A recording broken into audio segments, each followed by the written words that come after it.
Құрметті оқырман, Өмірай каналынан басқа да қызықты, әсерлі әңгімелерді тыңдағыңыз келсе, лайк басып, пікір қалдырып, тіркеле кетіңіз. Бейшара. Сүріну. 300 үйлі шағын ауыл бүгін таңнан ерекше шырайлы. Музыка алыстан естіліп, көше ығы-жығы адам. Бәрі ауыл ортасындағы мектепке қарай асығып барады. Қасиет кемпір де тырып-тырып басып, елден қалмауға тырысты. Амансыз ба апа, деп қол ұстасқан қыз бен бала жанынан жүгіріп өте шыққан. Шүкір, айналайын шүкір, деп Қасиет олардың соңынан үңіле қарады. Дәу де болса, Еркіннің кластасы шығар. Жиылған топқа жақындаған кезде қыз қолын тартып ала қойды. Қасиет жымиды. Үй айналайындар. Бұл келген кезде соңғы қоңырау басталып та кетіп еді. Мойнын соза қарап, баласын іздеді. Бойы сұңғақ Еркін анадайдан көрінеді. Өзінің алдында тұрған ақ фартук киген қыздың құлағына бірдеңе деп сыбырлап, екеуі де күлді. Ұстаздары Алма Қали қызы оларға жалт бұрылып, сұқ саусағымен ернін басып ишара жасаған. Ана екеуі басыла қалды. Еркін күлкісін тыю үшін ернін тістеді. Қасиет орамалының ұшымен көз жасын сүрткен. Бұл кезде бастауыш сыныптың оқушылары арнау тақпақтарын аяқтап, Еркіндер мектепке алғыс айту үшін ортаға шығып еді. 11-ші сынып атынан сөз сөйлеуді Еркінге тапсырған екен. Ол алға шығып, лебізін білдіре бастады. Қасиет ұлының не айтқанын естігісі келіп, құлағын түріп ақ еді, екі құлағы тарс бітеліп қалғандай. Түк естімейді. Басы айналып, көзін жұмды. Жүрегі кеудесіне сыймай барады. Болмайды, шыдау керек. Қасиет көзін ашып, ортада сөйлеп тұрған баласына қарады. Ол да анасына қарап, тебірене сөйлеп тұр екен. Жымиды. Кенет кең дүние сайрап сала берді. Құлағы ашылған. Ой жарайсың, Азамат, Еркін, анаңның үмітін ақта, айналайын. Ду шапалаққа ауылдастардың қошемет сөзі ілесе шығып жатыр. Түлектер қолдарындағы гүлдерін ұстаздарға табыс еткеннен кейін Еркін анасына қарай жүгірді. Бәрі дұрыс па, мама? Өңіңіз қуарып кетіпті ғой. Жақсы жаным, жақсы, бәрі жақсы. Тек мына күнді әкең көре алмай кетті ғой құлыным. Жыламашы, мама. Қасиет өзінің ағыл-тегіл жылап тұрғанын, көзінен сырғыған жас алқасына тырс-тырс тамып жатқанын осы кезде ғана сезді. Жыламаймын құлыным, жыламаймын. Тек сен аман болшы. Еркін анасын бауырына қысып, басынан иіскеді. 11-ші сыныпты үздік бітірген Гүлмира Хамит қызына куәлігін тапсырамын. Ду соғылған шапалаққа ауыл клубының тозған қабырғасы сөгіліп кетпей әзер шыдап тұрғандай. Ортаға ұзынша келген талдырмаш қыз ойнай басып шыға келген. Директор қолынан аттестатын алды да көпшілікке қарап, тізесін сәл бүгіп тағзым етті. Етегі шұбырған, қанама бел көйлегі өзіне жарасып ақ тұр. Оңашалау, іргеге сүйеніп тұрған Еркін күлімсіреді. Гүлмира да көпті көзімен шарлап жүріп, бозбаланы тапқан. Оның жанарында бір мұң бардай көрінді. Аттестатын ұстаған күйі Еркіннің қасына барды. Құттықтаймын. Еркін езу тартты. Өзіңді де құттықтаймын. Аттестатын құтты болсын. Гүлмира еркелеп, даусын соза сөйлеген. Рахмет. Еркін қалжыңдай кекетті. Аттестат тапсыру салтанатының соңы би кешіне ұласты. Бала қуанышына жиналған ата-аналар ерекше шабыттана билегендіктен түлектер аса көсіле алмай шетке ығыса берген. Үлкендерден қысылып, жай ырғалып тұрған Гүлмираның жанына Еркін келіп құлағына сыбырлаған. Қыз басын изеді де сыртқа беттеді. Бозбала клубтан шыға бере Гүлмираны жетелеп алды. Екеуі клубтан аулағырақта тұрған қос қайынның түбіне барды. Қай оқуды таңдадың? Тіл маманы болсам ба деген арманым бар. Ал мен биыл ауылда қалатын болдым. Жігіт төмен қараған. Сен Алматыға кетсең қайтер екенмін. Арқасын қайынға сүйеген қыз үндемеді. Жүректер тілдескен тылсым сәт біразға созылған. Таңды қарсы алуға барасың ба? Тыныштықты тағы да Еркін бұзды. Жоқ, мамам қобалжиды. Гүлмира имене сөйлеген. Еркін ақырын оның қолын алып бауырына тартты. Қойшы. Қыз бозбаланы кеудесінен итерген. Еркін әнтек қылығына қысылып имене берді. Гүлмира, мен сені. Қыз саусағымен оның ернін басқан. Білемін, Еркін, білемін. Жұлдыздарға қарашы, қандай сұлу. Гүлмира жылтыр маржандар самсаған аспанға қадалды. Осы мезетте Еркін оның бетінен сүйіп алды. Ұят-ай, бетін басқан қыз клубқа қарай жүгіре жөнелді. Еркін қайың жанында состиып қалып қойды. Сайран автовокзалы, ығы-жығы халық. Үлкен чемодан сүйреткен Гүлмира сапырылысқан жұрттың арасында келеді. Анасын сүйрелемей жолға жалғыз шыққан қыз осынша көптің арасында да жалғызсырап ілби басады. Аялдамаға жетіп, қағазға бір қарап автобусқа отырды. Терезеден сыртқа үңілген. Сұлу үйлер, ағылған көлік, фонтандар. Сыртқы көрініс қыз көңілін біраз аулаған. Осы кезде мұның аялдамасын қырылдай айтқан билетші баланың да даусы естілді. Әуелде зәулім ғимаратқа таңырқай қарап алған Гүлмира абитуриенттерге керек маңды тез ақ тапты. Бірін әкесі, енді бірін шешесі жетелеп алған ашық ауыздар оқу орны алдындағы тақта алдында топырлап жүр.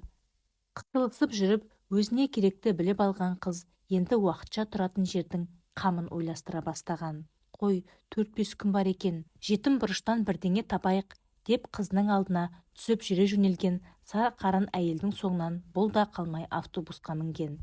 Бұрқырап жүріп орындыққа жайғасып алған әйел, әкел бері деп, қызының қолынан үлкен сөмкені қос тізесіне қонжитты. Осыдан кейін ашулы көзбен айналасын бір шолып шыққан. Адасқан қозыдай қара тартып тұрған бұны да бастан аяқ бір шолып шықты да ернін сылп еткізді. Сосын көзін жұмды. Шаршаған шығар, үлкен кісі ғой деп, іштей бір түйіп алған Гүлмираның көзі сары қарын әйелдің қызының шашына түсіп кеткен. Келте шашты қара құстан екіге бөліп, резеңкемен түйіп қойыпты. Гүлмира күліп жіберді. 4, әлде 5-ші сынып оқып жүргенде мұның да шашы осындай еді. Сұйық бұрымын қиып, осылай резеңке тағып, класқа кіргенде ақ ұлдар ду күліп, сотқар Саят басыңа 2 ешкінің құйрығын жапсырып алыпсың ғой деп қысқа шашын тартқылап жылатқан. Еркін сол кезде Саятпен төбелесіп қалып еді. Иін тірескен жолаушыны майдай шайқаған автобус бір тұсқа келгенде әлгі әйел орнынан қозғалды. Тұра бере бұған алара бір қараған. Шала ұйқыдан ағы қызарып, қабағы домбығып кетіпті. Әзер дегенде автобустан түскеннен кейін шеше мен қыздың соңына ілесіп жолдың арғы бетіне өтті. Темір тақтаға жыпырла жапсырылған орысша қазақша хабарландыруларды қарап жүріп, жаңағы әйелден көз жазып қалды. Үріккен еліктей бір тұста состиып тұрған қызға басына орамал таққан, түрі қазаққа келмейтін әйел өзі жақындаған. Амансың ба қызым, сәлеметсіз бе? Пәтер керек пе? Иә, жүр айналайын. 3-ші квартиран жетпей тұр. 2 қыз тауып қойғанмын. Ақшасын көпсініп, бөлісетін адам табыңыз дейді. Айналайындар, өз қызымдай көремін сендерді. Қанша? Ой, алаңдама, түк емес.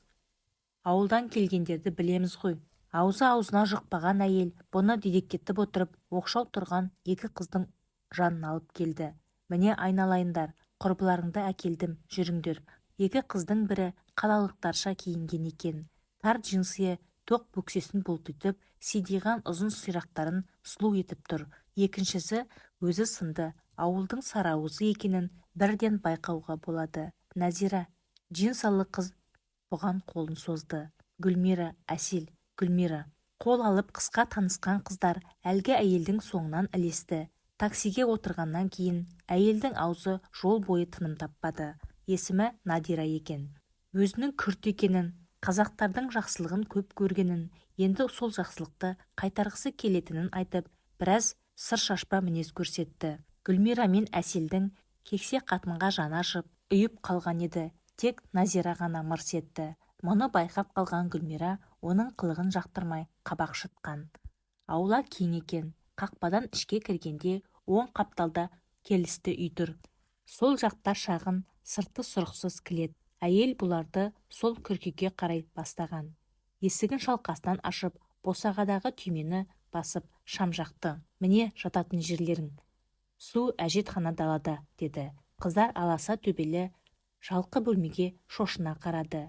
2 қабырғаға тақап 2 төсек қойыпты. Назира қожайынға қарады. Мына жерге 3-ші төсек сыймайды ғой. Күрт әйел бәйек болып жүр. Арзанға жақсы пәтер кім берсін сендерге, айналайындар. Анда раскладушке бар, соны алыңдар. Ал енді ақшаларыңды бере қойыңдар. Бір-біріне қарасқан қыздар ақшаларын шығарып қосты да әйелдің қолына ұстатты. Айтпақшы, суды көп ағызбаңдар, түнде үйтті босатып қоямын. Әжетханаға ерте шығып алыңдар, светті көп жағатын болсаңдар, ақшаларыңа қосамын. Күрт әйел лезде өзгеріп шыға келген. Бұларға жақтырмай бір қарады да есіктен шығып кетті. Назира мырс ете қалған. Аңқиып қалған Гүлмира мен Әселге бұрылып, таң қалмай-ақ қойыңдар, бұлардың бәрі сондай. Ақшаңды алған соң адам құрлы көрмейді. Былтыр тұрған пәтердің иесі вообще ужас болған. Әйелі жұмысқа кетсе бізді аңдитын. Ақыры бір қызды зорлап тынды. Гүлмира шошып кеткен. Немене? Айгүл деген қыз ауырып сабаққа бара алмай қалған еді. Мен 2-ші курста оқимын ғой. Оны айтпаппын-ау. Назира езу тартты. Айгүл бөлмеде қалған болатын. Қайтып келсе еңіреп отыр. Бөлме іші астан-кестең. Қожайын әбден ойына келгенін істепті. Полиция шақырдыңдар ма? Мен шақырайын дегенмін. Айгүл қарсы болды. Қыстың күні пәтер табу қиын ғой. Оның үстіне қожайын, сіңнен шығарсаң түбіңе жетемін, деп әбден зәресін ұшырған. Төсектің жапқышын қолымен сыпырып, тазалығын қарап шыққан Әсел қалшиып қалды. Сотқа беру керек қой? Назира басын шайқады. Айтқан оңай, қалада кілең қасқырлар тұрады.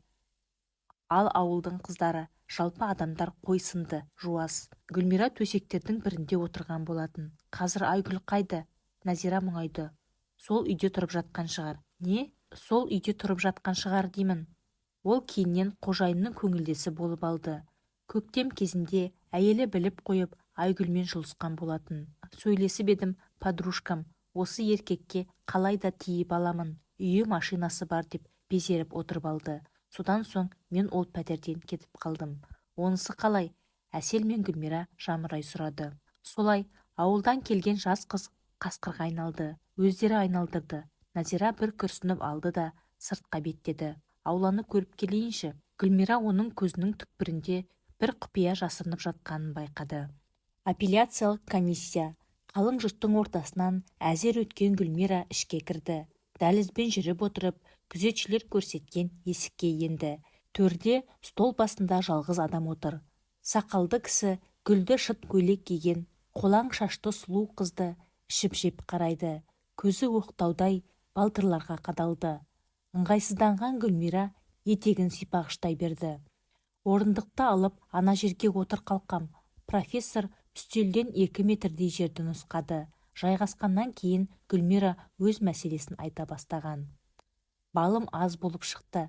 Ағай, мен жауаптарымды тексеріп едім, 4-5 бал енбей қалыпты. Соны тексерсем деп. Айналайын-ау, сендей қызға көмектеспесек, құрғақ қасық ұстап келмеген шығарсың. Гүлмира түсінбеді.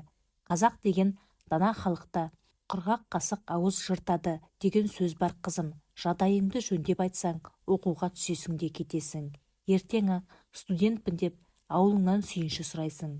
Комиссия төрағасы тісін ақситты. Гүлмира оның әлдене дәметіп отырғанын түсінді. Жоқ ағай, менде ақша жоқ. Жалғыз сүйенішім анам. Ол кісінің сізге бере қояр ақшасы жоқ. Оқытушы қабағын шытқан. Қап, бұның жарамады. Сіз бізге, біз сізге деген заман ғой бұл. Ол саусақтарымен үстелді тықылдатып біраз отырды. Гүлмираның ынжырғасы түсіп кеткен.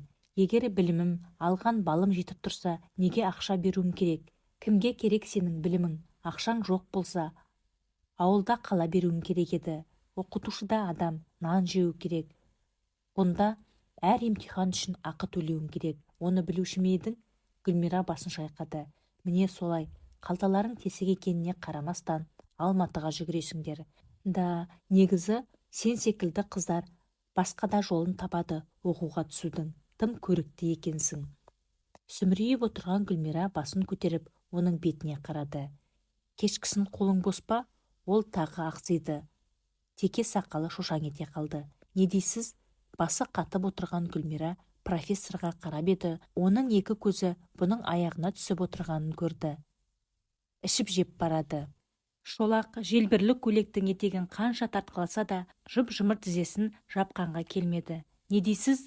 Гүлмира сұрағын қайталаған. Профессор ұйқыдан оянғандай басын жұлып алды. Мен профессор Малдыбаев деген ағаңмын. Қалқатай, оқуға түсіріп жіберу мен үшін түк емес. Атың кім өзіңнің? Гүлмира. Иә, Гүлмира жан. Профессор орнынан тұрып, бұның жанына келіп, иығына қолын салды. Сені оқуға түсіру мен үшін түк емес. Тек ол қыз иығын аялай сипаған. Бүгін кешке менімен бірге қонаққа барсаң болғаны. Бір-ақ түн, сосын оқи бер. Гүлмира профессордың қолын қағып жіберіп, орнынан ұшып тұрып, есікке беттеді. Оу, жаным, ақмақ болма. Есікке жақындап қалған қыз состиып тұрған профессорға жалт қарап, ұятсыз екенсіз, деді де есіктен шығып кетті. Әсел мен Нәзира солқылдаған Гүлмираны көпке дейін жұбата алмай әлек болды. Қойшы енді, қыз болған соң сөз айтады да. Әсел шашын сипады. Ол профессор маған ондай ұсыныс жасаған жоқ. Жасаса? Не істер едің жасаса? Өксігін баса алмаған Гүлмира басын жұлып алып құрбысына қараған. Білмеймін, бірақ оқуға түсу үшін. Әсел күмілжіді. Гүлмира жылауын саптыйған. Сенің денің дұрыс па? Сасық шалдың қойнына жатып оқымай-ақ қойдым. Үнсіз отырған Нәзира сөзге араласты. Ашуланбай-ақ қой.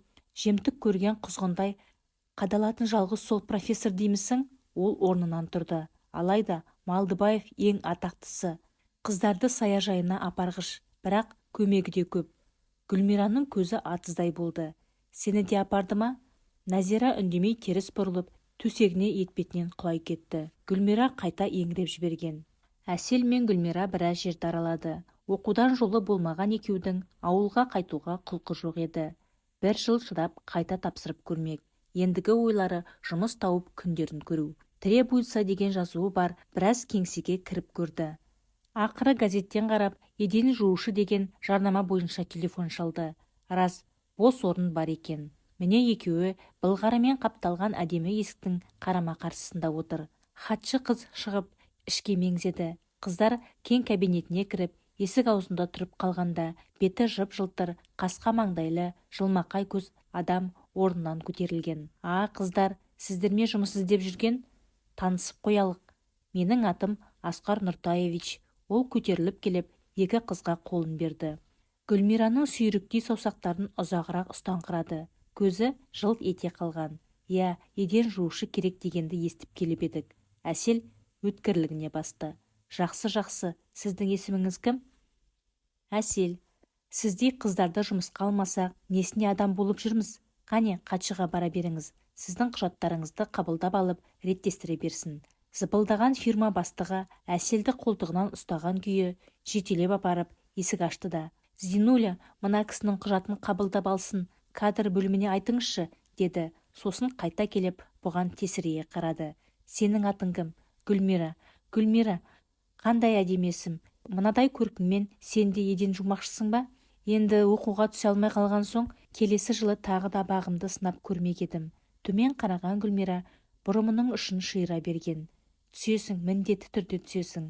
Асқар Нұртаевич бұны қолдықтап әкеліп, жұмсақ орындықтардың біріне отырғызды. Сенің қолыңнан хатшылық келе ме?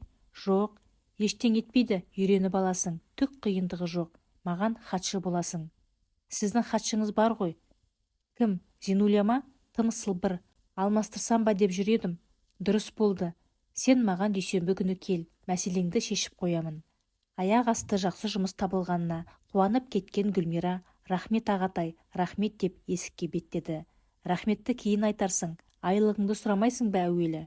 Асқар асықпа дегендей ишара жасады. Қанша? $1000.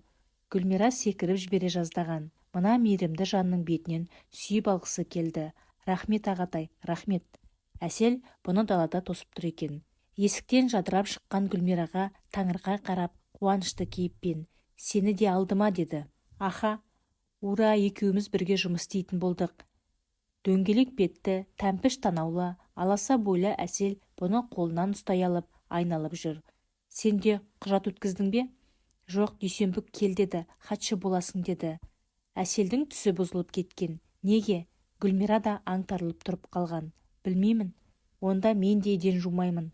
Дөңк ете қалған Әсел мұның алдына түсіп, көшені бойлап жүріп кетті. Баяғы кабинеттің алды. Әдемі киінген Гүлмира қағаздарды реттестіріп жатыр еді, кенет ішкі телефон шыр етті. Бұл тетікті басып, тыңдап тұрмын, Асқар Нұртаевич деді. Гүляжан, бізге 2 шыны кофе әкеле қойыңызшы. Мақұл. Бұл кофе және тәтті салынған табағы бар подносты алып, Келгенде Асқар жарты сағат бұрын келген семіз кісімен әңгімелесіп отыр еді. Қонақ тым еркін, осы жердің қожайыны іспетті. Гуля, алдағыңды қоя ғой. Ыдыстарды жайғастыра бастаған бұған семіз сұқтана қараған. Тух, Асқаржан, әдемі хатшыларды қайдан тауып ала қоясың осы? Менің хатшым қабаған ит сияқты, жуандығы менің ожақ-бұжағым. Жұмысқа алғанда қылдырықтай секілдеді. Ол қарқылдай күлді. Мадияр аға, кешкі келісім шарттың хаттамасын осы қарындасыңыз толтырады. Тек ортақ тіл тапсақ болғаны. Асқар қулана жымиды. Мадияр қыздан көзін алмады. Табамыз, конечно, тіл табамыз. Гүлмираның қысылғанын көрген Асқар, Гуляжан, сіз бара беріңіз, деп құтқарып жіберді. Кабинеттен қашып шыққандай болған Гүлмира есікке арқасын сүйеп жеңіл тыныстады. Көп өтпей кабинеттен Мадияр мен Асқар шықты. Көріскенше, Мадияр аға. Асқар қонағының қолын құрметпен қысты. Оның иығынан аса Гүлмираға қараған Мадияр, кешке дейін, деді. Түкке түсінбеген қыз басын изеп қоштасқанның ырымын жасады. Мадияр шығып кеткен соң Асқар бұған бұрылып қолын ысқылады. Гуляжан, екеуміздің арқамызда акула торға түсті. Кешкісін кездесуге барып, көп ақша әкелетін құжатқа қол қоямыз. Көп ақша. Жарайсың, Гуляжан. Асқар джентльмендерше иіліп, бұның қолын алып сүйді. Қыз аң-таң. Кешқұрым Асқар мен Гүлмира мінген джип темір қақпамен қоршалған Алатау бөктеріндегі әдемі коттедждердің бірінің ауласына кірді. Есік алдына тоқтасымен тез түскен Асқар елдің апшысын қура бастаған.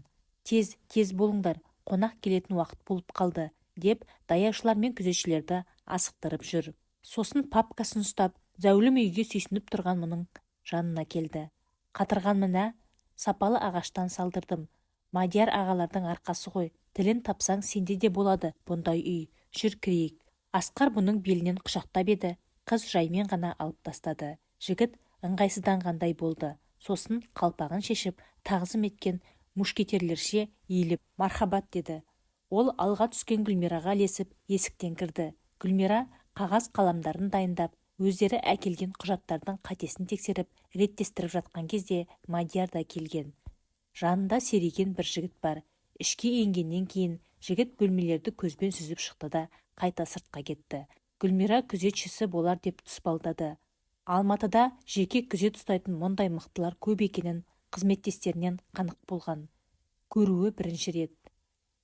Фойедегі жұмсақ креслоға жайғасқан Мадияр бәйек болып жүрген Асқарға, кәне қағаздарың қайда, деп зірк етті. Гуля, әкеліңіз, Мәкеңнің мәрт мінезін-ай осы, деп Асқар елпеңдеді де қалды. Анау Гүлмира ұсынған шарттарды оқымастан қол қоя салды. Сенемін, алдамайсың, ал алдасаң, Мадияр жорта қабағын шытқан еді. Асқар, ойбой-ау, Мәке, өлер жерімізді білеміз ғой, деп түлкіше бұлтың ете түсті.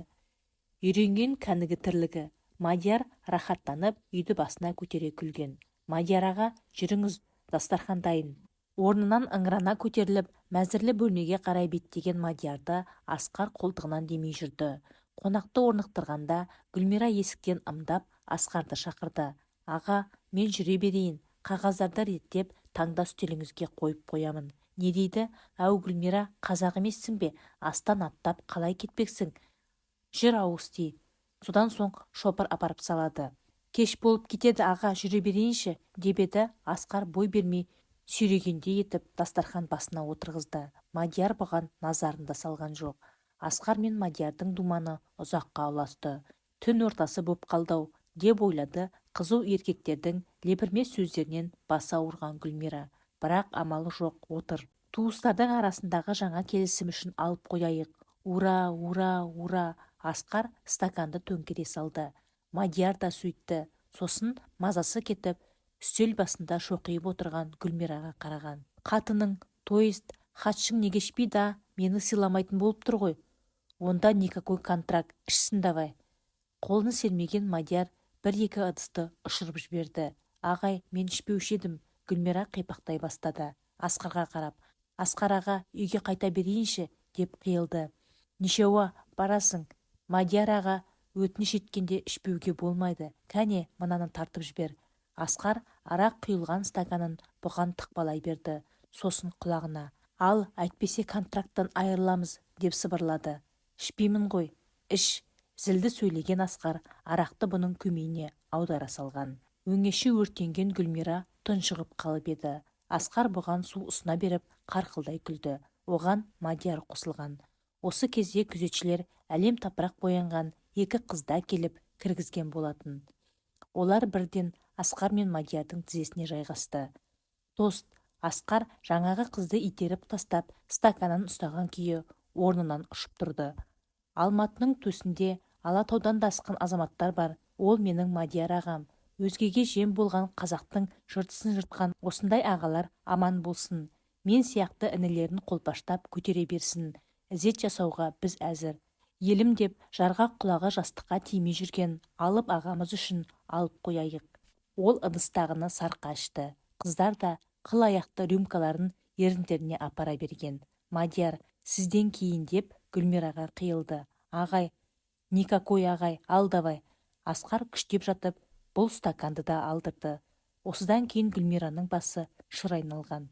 Үстел басындағылар не айтса да сықылықтай берді. Жегідей жеген ойлардан арылып, жаны рахатқа бөленіп, бойы балбырады. Асқар үшінші мәрте жанына келгенде қарсыласқан да жоқ. Ол басы зеңгі боянды, денесі дел-сал, кенет шошып кетті. Жаңаға түсініксіз күй лезде сейілген, лыпасы жатыр екен. Жанында біреу қорылдайды. Гүлмира жан ұшырып атып тұрған. Қабырғаны сипалап, түймені басып қалып еді, іш киімшең, теңкиіп жатқан Мадиярды көрді. Жаймаға қызыл дақ түсіпті. Гүлмира еңіреп жіберген. Төсек үстіндегі жамылғыны алып, тітіркенген тәнін бүркемек болды. Жасы тарамданған күйі мұздай еденге отыра кеткен. Осы кезде Мадияр басын жұлып алды. Ау, періштем, ояндың ба? Арақ пен шылымнан даусы барлыққан еркек бері аунап, бұл жамылған ақ жамылғының шетіне жармасты. Қыз тартынып баққан. Түлей күш ырқына жібермеді. Тырнап жұлқынғанына қарамастан Мадияр Гүлмираны оп-оңай көтеріп төсекке атып ұрды. Қойыңызшы аға, қойыңызшы. Мадияр оңбаған. Гүлмираның шыңғырған үнін бос қалған үйдің дәліздері жұтты. Тек есік алдында тұрған күзетші жігіт қана жалт қарады. Таң қылаң бергенде жылай-жылай сілесі қатып, сүйретілген күйі үйден шыққан Гүлмираны сол жігіт пәтеріне дейін апарып салған. Бара құлады. Назира бұған біраз қарап тұрып сабағына кетті. Ұйқысы қатты әсел, басында көтерген жоқ. Гүлмира 4-5 күнге дейін өз-өзіне келе алмады. Бәйек болған құрбыларына тауға барып едім, суықтап қалыппын, басымды көтере алмаймын деген желеу айтты. Жұмысқа түнде ғана барып, күні бойы үйде жататын әсел ғана бірдеңелерден күдіктенгендей болып, 2-3 ыңғайсыз сұрақ қойған. Жорта ашуланып әзер құтылды. Осы әселдің мінезі қызық, зауытта істейді, бірақ жұмысына сыланып боянып, тойға жиналғандай салтанатпен барады. Ертеңіне шаршап келіп, сүріне құлайды. Ояу болса, арсы-күрсі сөйлеп, қыздардың бірін ренжітіп алады. Содан кейін кешірім сұрап, шырпыр болып жүргені. Бірнеше күн қабырғаны көзбен тесіп жатқан Гүлмира ақыры Асқармен ашық сөйлескенді жөн көріп, жуынып таранып, әдемі көйлектерінің бірін киіп, жұмысына беттеген. Есіктен шығар кезде босағада тұрған айнаға бір қарап еді, көз қарасы суық, өңі сынық, бөтен жанды көргендей болды. Сосын ілби басып, аялдамаға беттеді. Офисқа кіргенде өз орнында еліктің лағындай қыздың отырғанын көріп, Гүлмира таң қалды. Сіз кімсіз? Хатшы. Жас қыз бұны жақтыра қоймады. Сонда мен кім екенмін? Гүлмира аңтарылып қалған. Анау иығын қиқаң еткізді. Откуда мне знать? Гүлмираны ашу буып, Асқардың кабинетін жұлқи ашқан. Артынан хатшы қыз жүгіре кірді. Бұны көрген Асқар ыржиды. Хатшы қызға: алаң болма, Лилочка, бұл Гуля ғой, деп ымдап еді. Анау есікті жапты. Асқар Нұртаевич, мынауыңызды қалай түсінемін? Сіз бір апта жұмыста болмаған соң осындай шешім қабылдауыма тура келді. Жұмыс қауырт екенін білесіз, Гуляжан. Қылтың-сылтыңды көтеретін кез емес. Үлкен келісімге қол жеткізіп, тыпырлап жатырмыз дегендей. Мадияр аға шапшаңдықты жақсы көреді, білесің ғой. Асқар бұған қулана қарады. Гүлмираның көзіне жас келген. Ауылды зар қақтыратын Күнсая секілді шайпау долы болмағанына өкінді. Әйтпесе, түсіндім. Ой, Гуляжан, бүйтіп көңілің бұзылмасын. Саған бір орын табылады. Мамандардың қатарына қосыласың. Нап-нормальный айлық та қойып беремін. Асқар жылап тұрған қызды өзіне тартып бауырына басқан. Жарты жылдан бері тек жылы лебізбен демеп, артық мінез көрсетпеген адамға деген ашуы тарқағандай болып, Гүлмира еңіреп жіберді. Басынан сипап, жұбатып тұрғандай болған Асқардың қимылындағы ерсілікті сәл кештеу сезді. Іргедегі диванға қарай итеріп, белін майыстырып бара жатқанда ғана жұлқынып, кеудесінен бар күшімен итеріп жіберді. Сұмырай, менің көз жасым атады сені. Ол есікке жүгірген. Атып шығып, хатшы қыздың жанына тізілген орындықтардың біріне отыра кетті. Асқар артынан шықты. Лейлочка, Гуляға көмектесіңізші, су беріңіз. Бухгалтерияға барып есеп айырысын. Мен звондап айтып қоямын деді. Сосын бұған қарап. Бекер кетесіз, 6 айдан бері бауыр басып қалыппыз сізге, Гүлмира Хамитовна деді.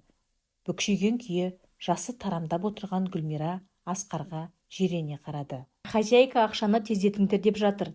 Назира дабырлай кірген. 3 айдыкін алдын ала бермесеңдер, қуып шығамын дейді. Ол гүрс етіп төсекке отыра кетті. Сосын бұларға қарады. Не істейміз, қыздар? Гүлмира да жиылып, төсегінің үстіне қос тізесін құшақтай отырды. Менде көк тиын жоқ. Назира сеніңкіремеген. Өткенде ғана расчетныйыңды алдың емес пе? Анам ақша керек деген соң ауылға салып жіберіп едім. Бауырларыма қыстық киім керек болып жатыр екен.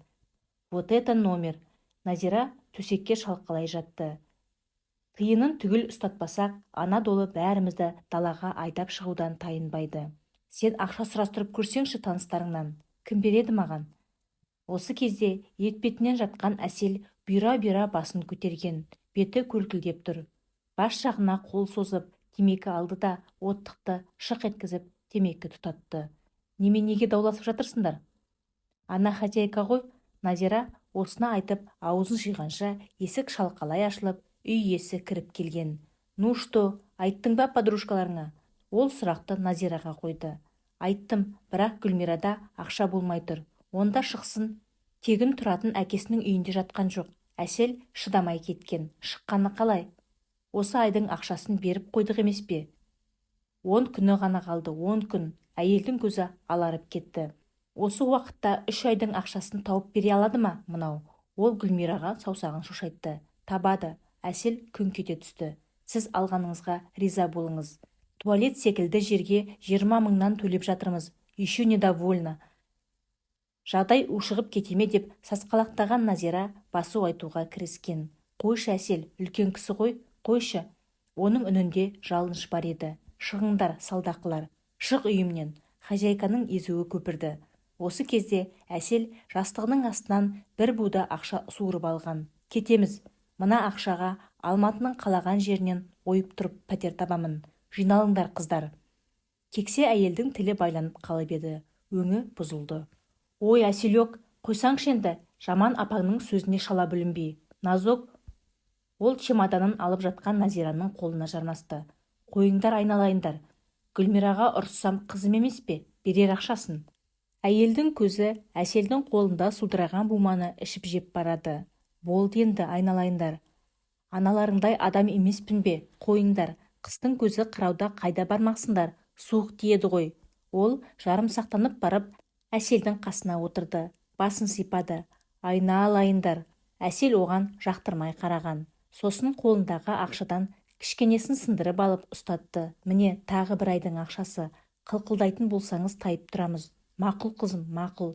Жыны алынған бақсыдай болған қожайын арсыз күліп есіктен шығып кеткен. Назира сақылдай күлді. Жарадың Әсел. Әй айызым қандау. Көзін айтсаңшы көзін. Діңгіл-діңгіл етіп ақшаның артынан жүгіріп барады. Назира қожайынның алақтаған көзін келтіріп еді. Гүлмира қосыла күлді. Екі қыз кексе әйелді көп мазақ етті. Тек Әсел сабырлы қалпын бұзбаған. Бұндайларға ақша көрсетсең, ата-анасын сатып жібереді. Опасыздар ғой. Қандалаша сорады. Жарайды, мен ұйықтайын. Кешке жұмысқа шығу керек. Гүлмира мен Назира бір-біріне қарасты. Әсел, сен осы қайда жұмыс істейсің? Түсіндірмедің ғой. Өткенде айттым емес пе, зауытта, кешкі сменде деп. Ол Гүлмираға қарады. Саған да сонда бару керек. Сені сөзсіз алады. Быртиған біздерді қоймай жатқанда, қаласаң ертіп апарамын. Ақшаны күреп табасың сен мына сұлулығыңмен. Әсел теріс аунап түсіп, мазамды алмаңдар, ұйықтаймын деген кейіп танытты.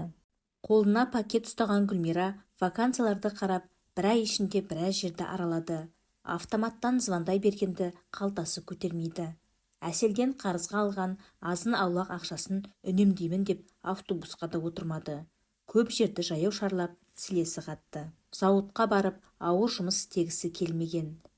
Өзі үйренген хатшылық, референс секілді жеңіл-желпі жұмыс табылып қалама деп 20 шақты кеңсенің есігін қағып көрді. Болмады. Ауылдан келген адамдар ұқсап, базарға шығып көрсем деп те ойлаған. Оған ақша керек. 20-30 мың теңге болса шіркін, Әселге салмақ салған ұят. Асқар Нұртаевичтің алдына қайта барсам ба екен деген ой сумаң ете қалғанда өз-өзінен жиргенген. Ақыры Әселдің ұсынысын қабыл алуға бел буды. Бір кеште ойын айтып еді Әсел. Жақсы, ертең кешке алып барамын. Әдемі киімдеріңді дайындап, құлпырып ал, деді қысқа ғана. Келер күні бұлар таксимен Сайын көшесінің бойына келіп түсті.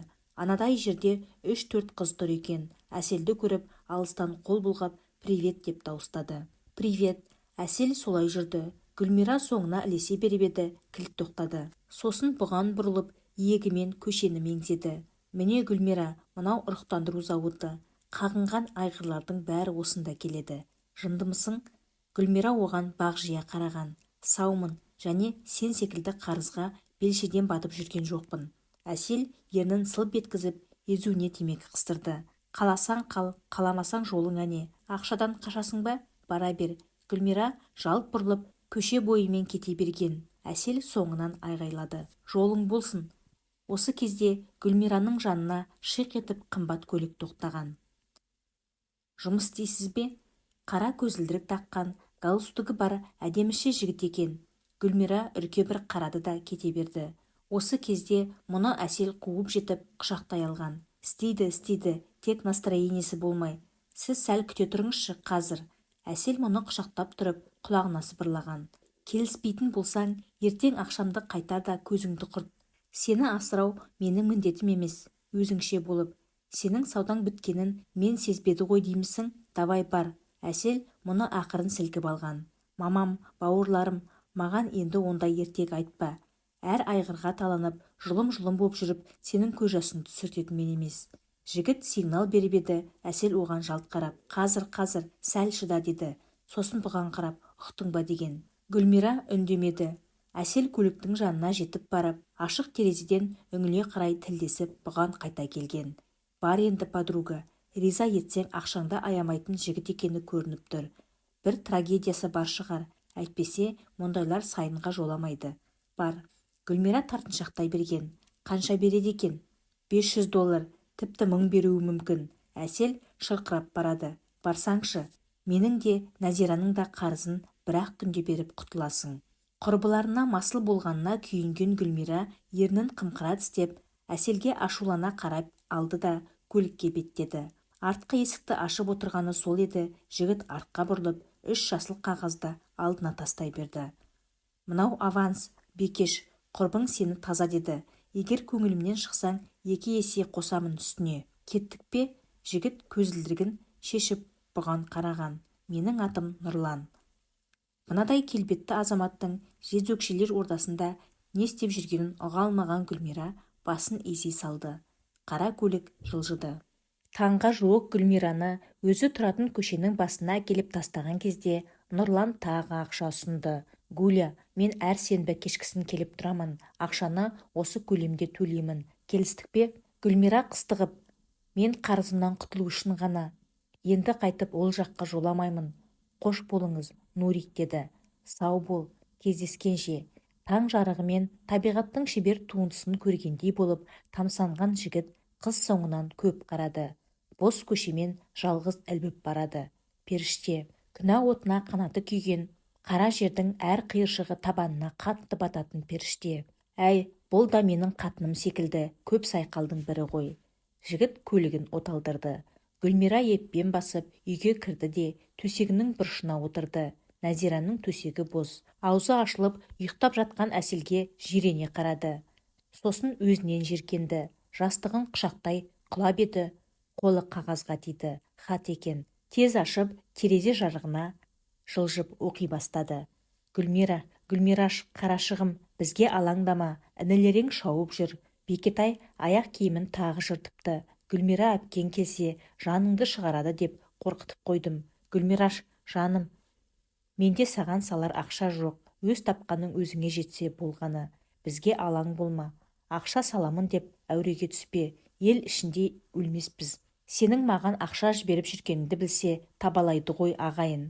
Студент қызды сорып жатыр деп. Күтініп жүр айналайын.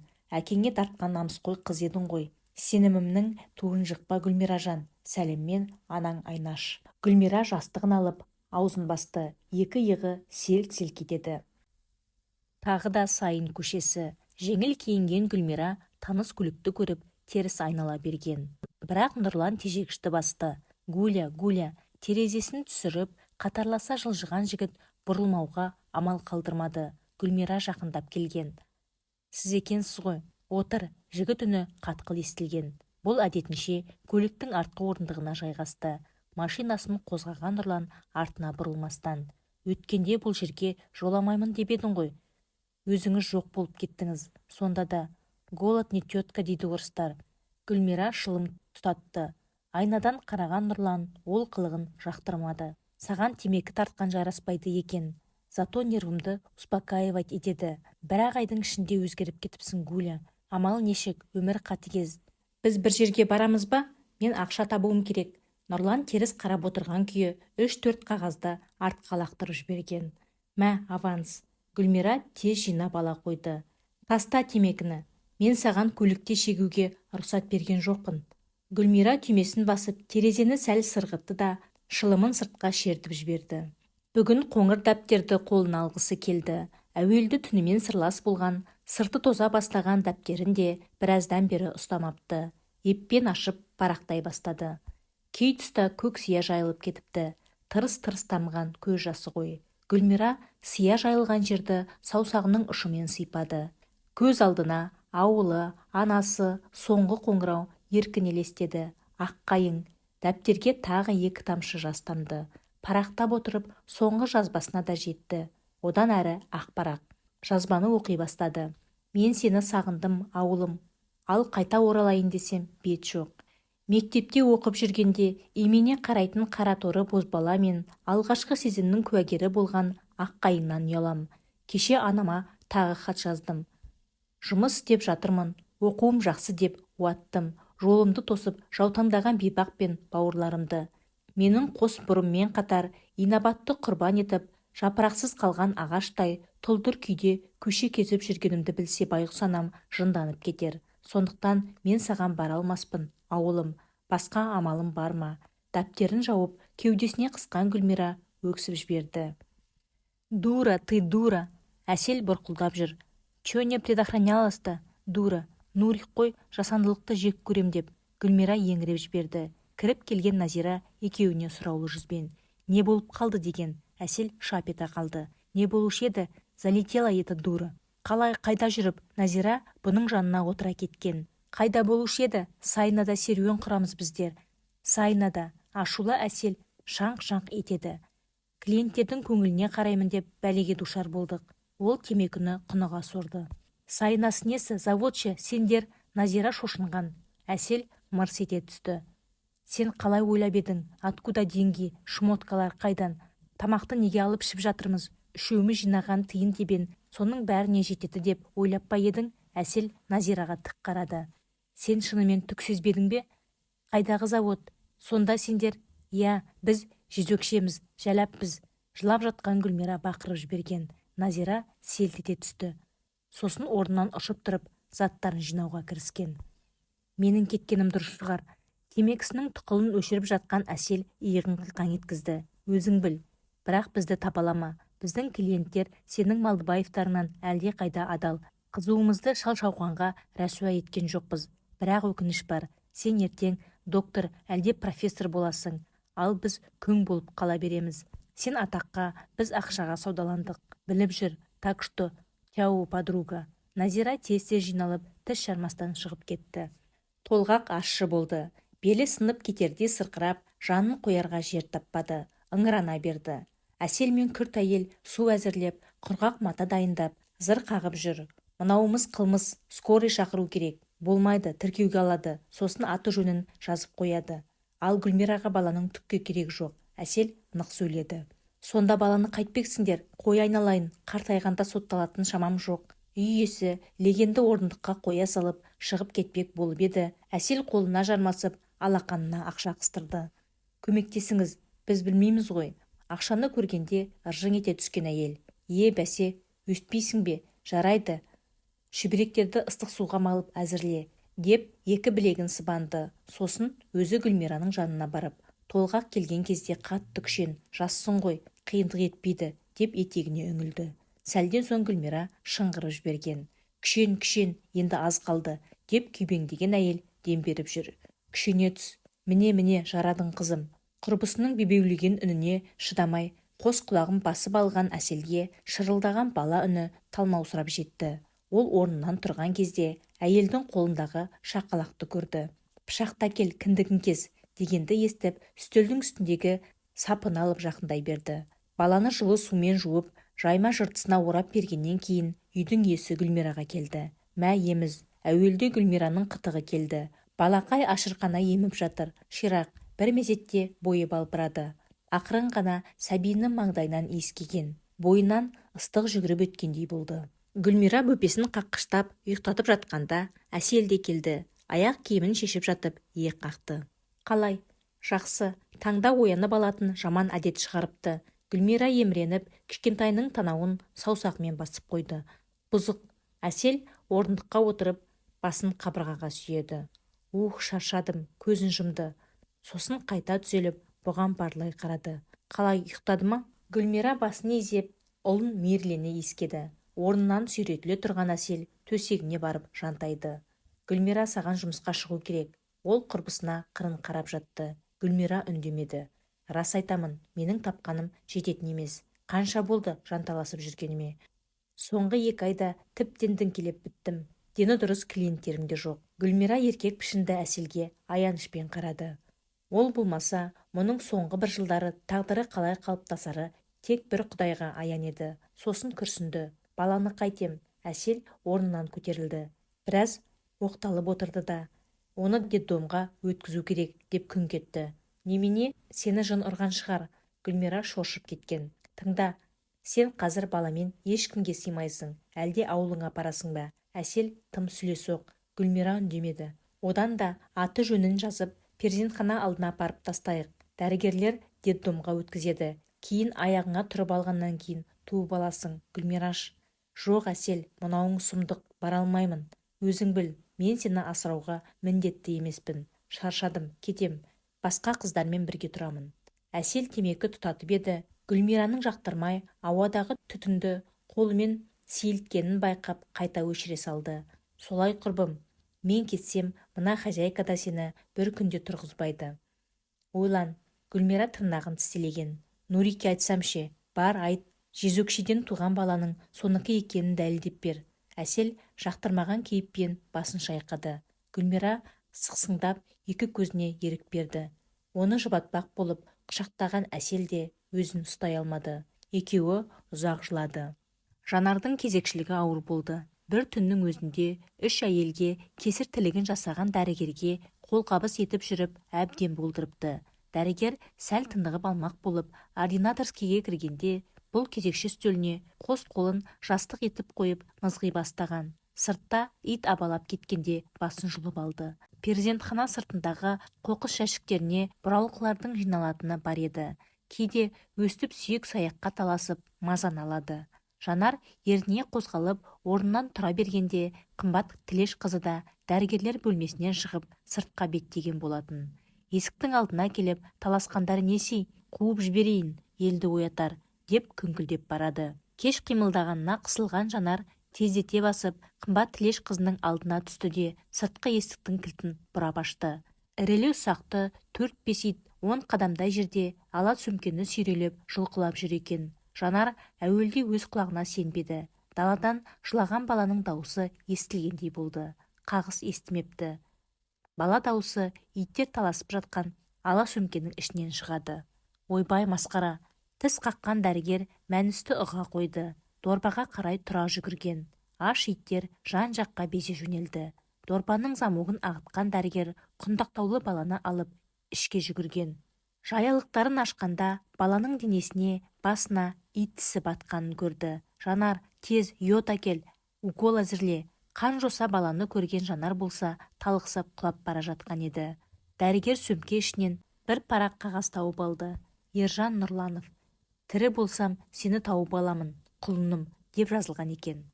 Абай даңғылымен келе жатқан қара БМВ Сайын көшесіне жеткенде төмен бұрылды. Алматыға келгелі Гүлмираны іздеп таба алмаған еркінде көңіл күй жоқ еді. Жігіттермен көп шыға бермейтін, бүгінгінің жөні бөлек. Әкесі Русланға көлік болғанда да шетелдің жылтыраған БМВ-сын сыйлапты. Мен деген мықтылардың тақымы әзер тиетін мұндай көлік 18-ге енді толған жігіттер үшін арман. Үшеуі ызғытып, Алматыны ары-бері әбден шарлады. Әкесінің көлігін ұрлап айдап, әбден пісіп қалған Руслан мынаны былай басы бозады, ал мынаны былай басы бозады деп біраз елірді. БМВ ұшып тұр. Енді Сайын көшесімен төменге, Төле биге дейін түсіп, айналып шықпақ. Бұрыла салақ көшеде тізілген қыздар көзге түскен. Әрнені бір сөз еткен сөзуар Ермек соларды меңзеді. Дұрыстарын шіркіндердің, айтпақшы, өткенде бір арнадан перзентхана алдына тастап кеткен бала туралы хабар көрдім. Ол алда отырған еркінге үңіле қарады. Аш иттер талап тастапты байғұсты. Дәрігерлері араша бола алмай өліпті бейшара бала. Ақ қанатты періштені аузын ақситып қарсы алыптау мына қатыгез дүние. Еркіннің денесі тітіркенді. Сол баланың шешесі осылардың ішінде жүрген шығар. Рөлде отырған Руслан жезөкшелерді жирене меңзеген. Соны айтам, Ермек іліп әкетті. Түк болмағандай жүр ғой қазір. Ол аузын жиып үлгірмей еркін шыр ете қалған. Тоқташы Руслан, тоқтат көлікті. Тежегі шүнімен бірге есік сарт етіп ашылған. Еркін артқа қарай жүгіре жөнелді. Гүлмира, екі қыздың ортасында шолақ етек көйлекпен шылым шегіп тұрған бойжеткен селт ете түсті. Анадайда Еркін тұр еді. Еркін, Гүлмира, сен қайдан жүрсің мұнда? Қыз асығыс темекісін тастай салып, аяғының ұшымен өшіре бастаған. Қатты сасқаны көрініп тұр. Жай, құрбыларымен такси ұстайын деп бір жерге баратын едік. Еркін бұған жақындай түскен. Сәлем, ол қызға қолын созды. Гүлмира да қолын ұсына берген. Осы кезде Руслан да артқы жылдамдыққа салып бері жылжыған болатын. Гүлмираның құрбылары клиент деп көлікке қарай жүгіре жөнелді. Еркін жиркенгендей қолын жұлып алды. Аналарыңды шақырып ал, олар клиент емес. Сау бол, Гүлмира. Шегіншектеген жігіт машинаның алдыңғы орындығына отырып мелшиіп тұрған Гүлмираға. Ең құрығанда анаңа хат жазып тұрсаңша, ол байғұс сені оқуда, ауылға келуге қолы тимейді деп мәз болып жүр. Сау бол, деді де есікті сарт еткізді. Ермек, жаңағы сұлу бикешің кім? Деп мырс етіп еді. Руслан қой дегендей қабағын шытты. Ол бір адасқан бейшара. Еркін күбіретті. Келер күні Әсел мен Гүлмира қатты ұрсысты. Гүлмираның сыныптасын кесіктіргеннен кейін нілдей бұзылғанын құптамаған Әселді таңнан түлен түртіп еді. Әсел, жаным, түсінші, ол ауылға айтып барады ғой, деп өлердегі сөзін айтқанына қарамастан долданып жүр. Еркінге сенің керегің шамалы, ешкімге ештеңе айтпайды. Былай шыға бергенде-ақ мұтқан шығар сені. Сен бар жоғы проституткасың. Ондай жігіттер ойлайды деп өзіңді тым асыра бағалама. Әсел бұған төніп келіп, бетіне бажырая қарады. Ұят дейді ғой. Әркімге қолжаулық болып жүргенде, балаңды детдомға өткізгенде, сол ұятың қайда қалып еді? Өткізсем, сен емес педің, Гүлмираның ерні кемсеңдеді. Әсел мырс еткен. Еметайың езіліп тұрса, көнерең біреудің айтқанына. Гүлмира бетін басты. Әселдің жүрегі шым еткендей болды. Ол 1,5 жыл бойы сырлас, мұңдас болған адамға деген аяныш па, не жақынға деген туысқандық сезім бе, оны өзі де түсінген жоқ. Аштан бұралып өлмексің бе сонда? Өлмеймін, еден жуамын, әжетхана жуамын, әйтеуір ақша табамын.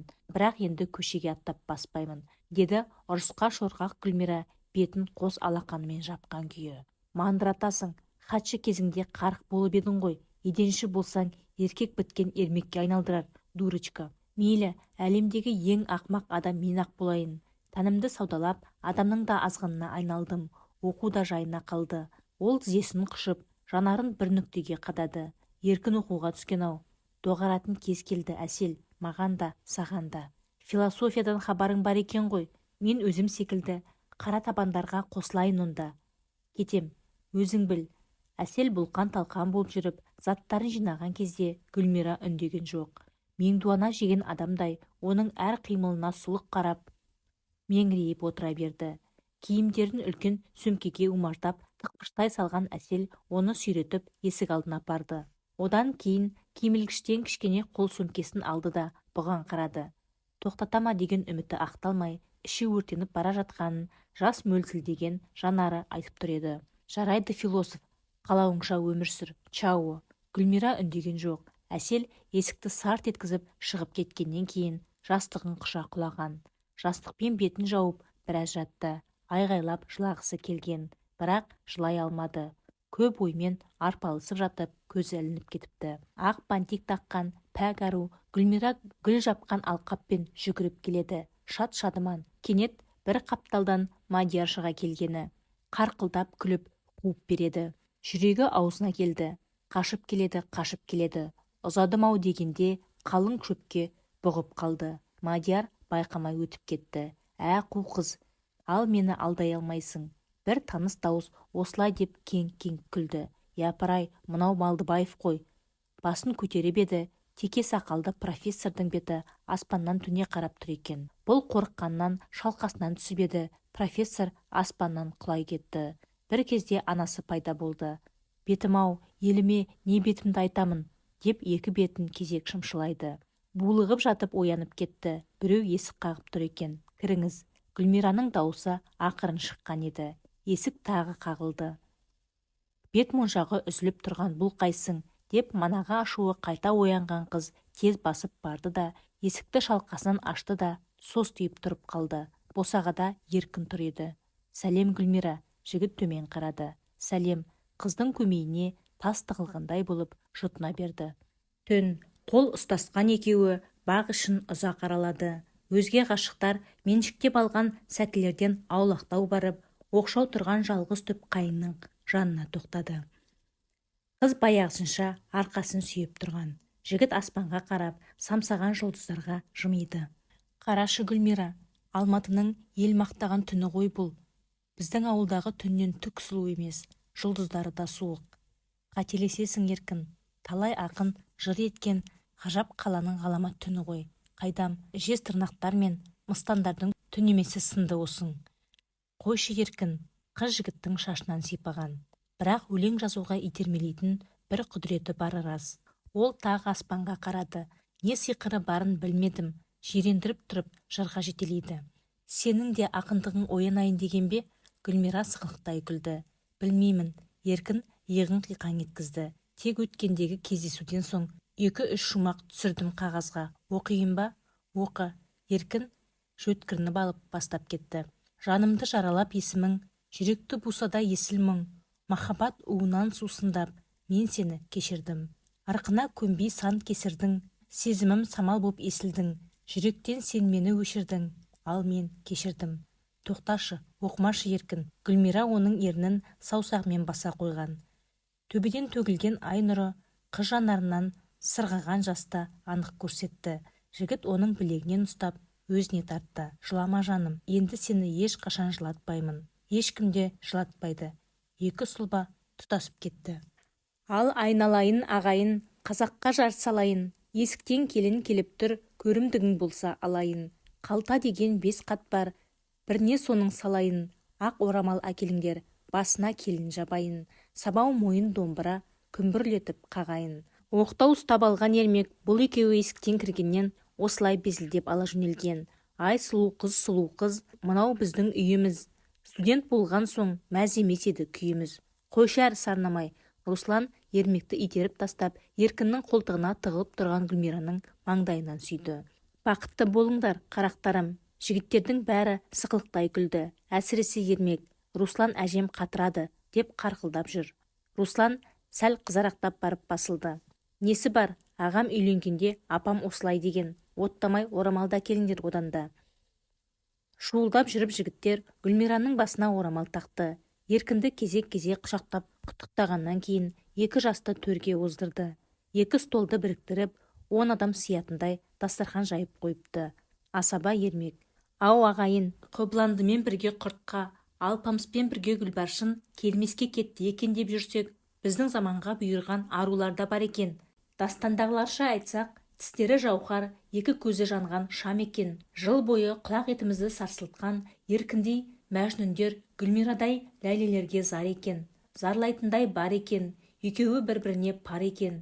Жоғалтқан жібегін тапқан төлеген, түнеу түннен бері түнемен кірпік ілуді қойған соң үйлендіріп тынайық дедік. Әйтпесе татарка жаққа жиі тартып отыратын болды. Общым, бүгін Ерекең келін әкелді. Кәне, сол үшін арқыраған қымыздан сарқа шиік. Өй, мынауың сөз береді екен десек?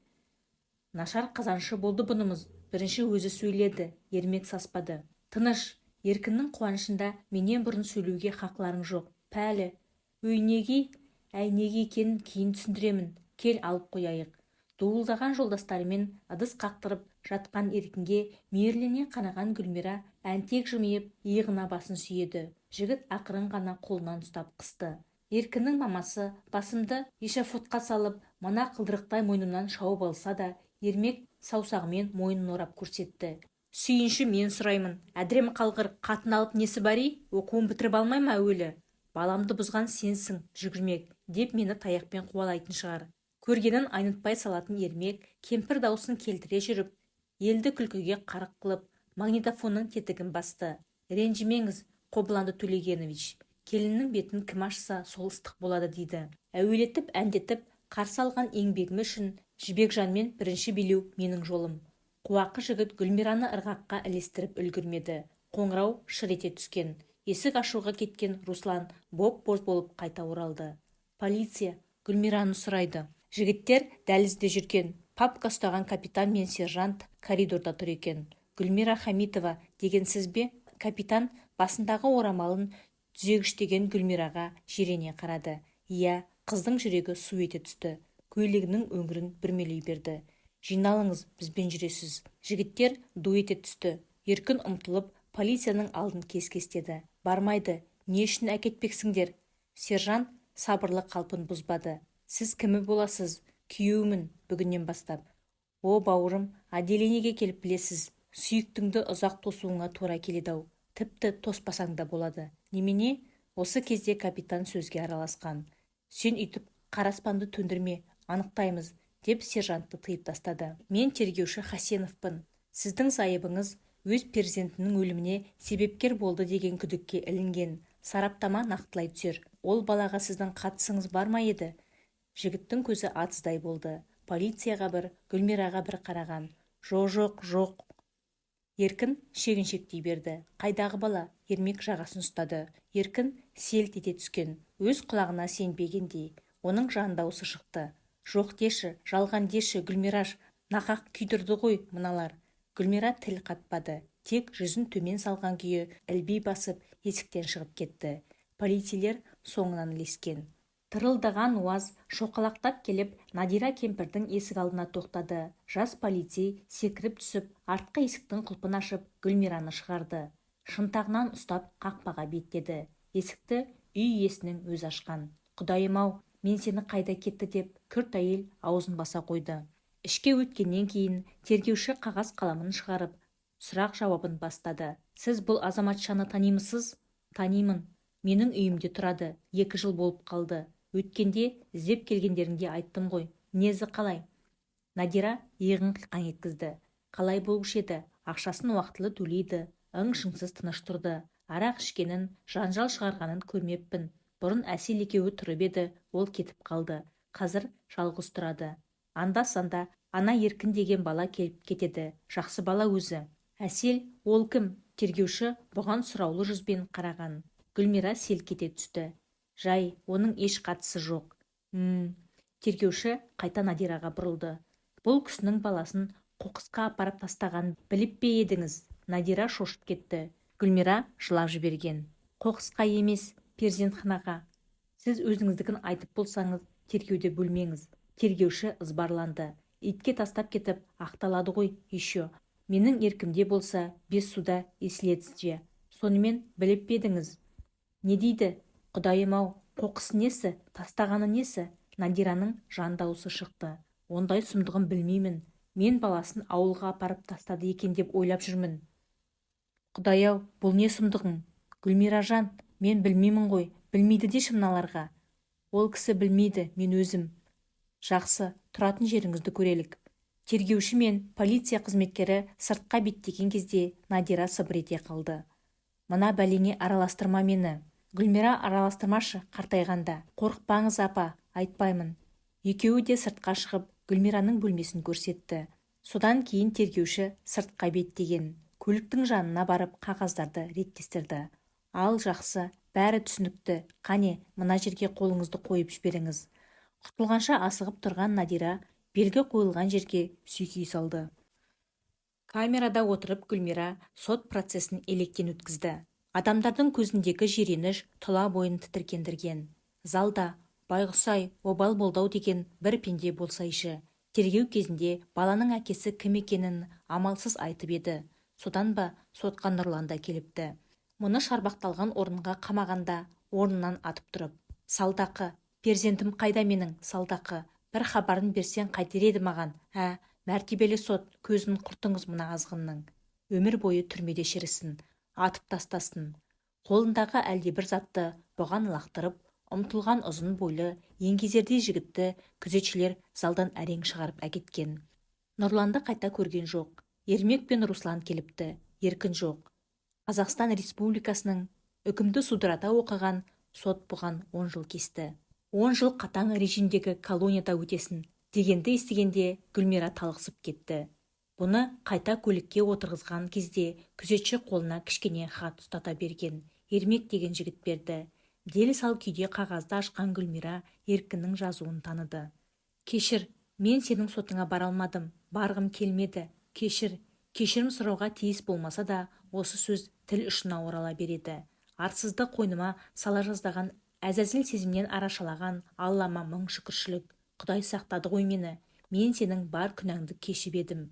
Тәніңнің ластығын көз жасымен жуған болар. Жаны кіршіксіз еді ғой, деп махаббатыма адалдық жасадым. Ал мына қылмысың ауылдағы бейкүнә Гүлмирамның жан дүниесі түбегейлі өзгергенін көрсетті. Сұмдық, мен қателесіппін. Сен перзентіңді ит аузына салып берген таңда сезіміміздің куәсі болған ақ қайың жапырағын шық орнына қан жапқан шығар. Гүлмира, хош, тағдыр бізді қайта жолықтырғанын қаламаймын. Содан бері біраз уақыт өтті. Мұны этаппен жауғаштыға жібермек.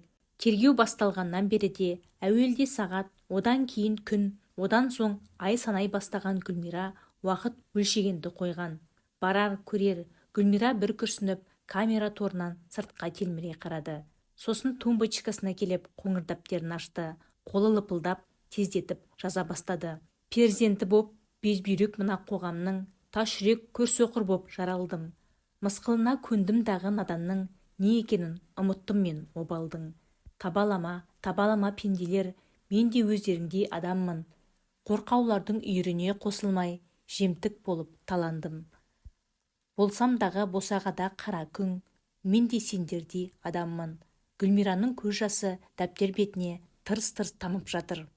Оралу.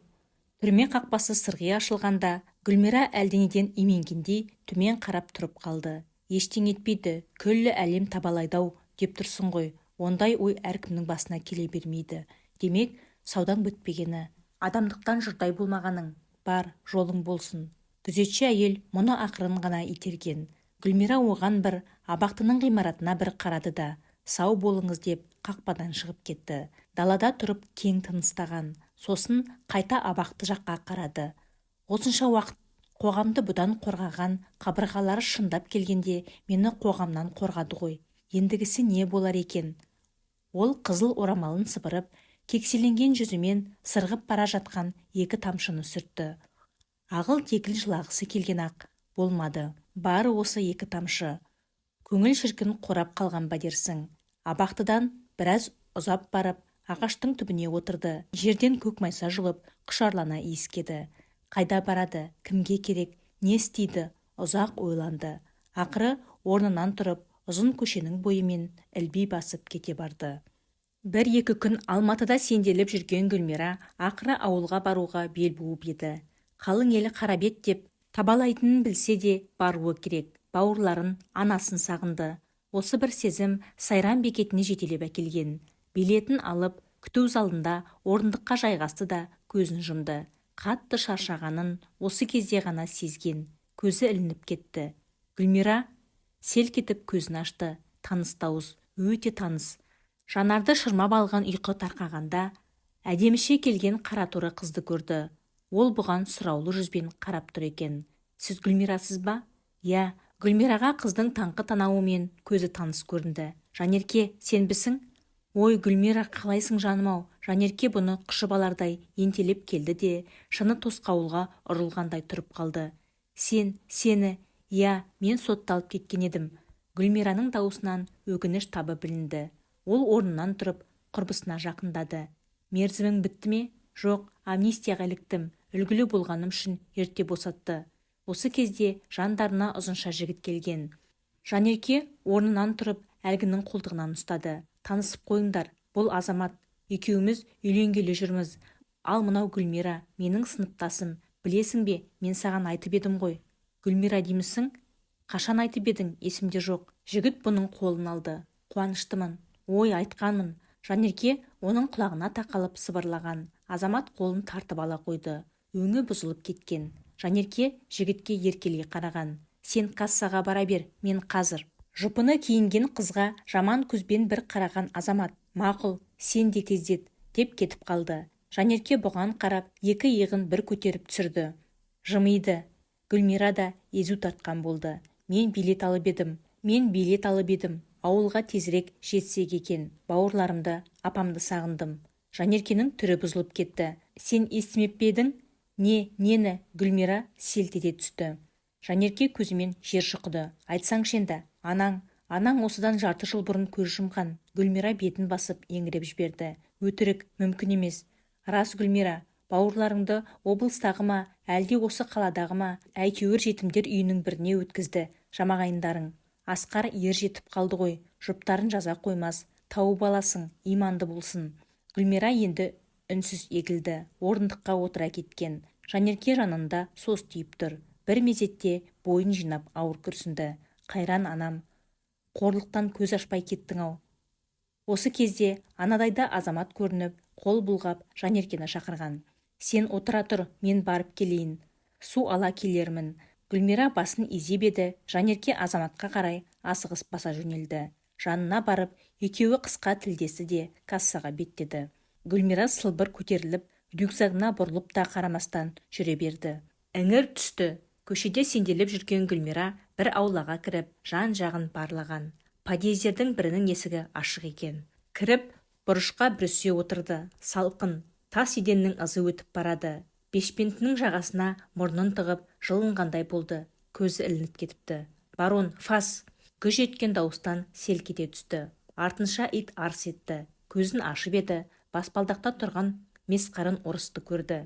Үлкен итті шынжырынан шыжымдап алыпты. Пошла вон отсюда, а то... Әлгі итінің қарғыбауын қағып қалып еді, ит арс етіп ұмтылған, жібермеді. Арбалаған төбет дауысынан подъезд іші жаңғырып, зәресі ұшқан Гүлмира далаға қашты. Сыртқа шыққан соң есік жаққа үрейлене бір қарады. Ер адам да сыртқа шығып, итін шоқтығынан сипаған күйі тұра қалды. Гүлмира аулақ кеткен. Қай подъезге барса да еститіні осы сөз екенін жақсы түсінеді.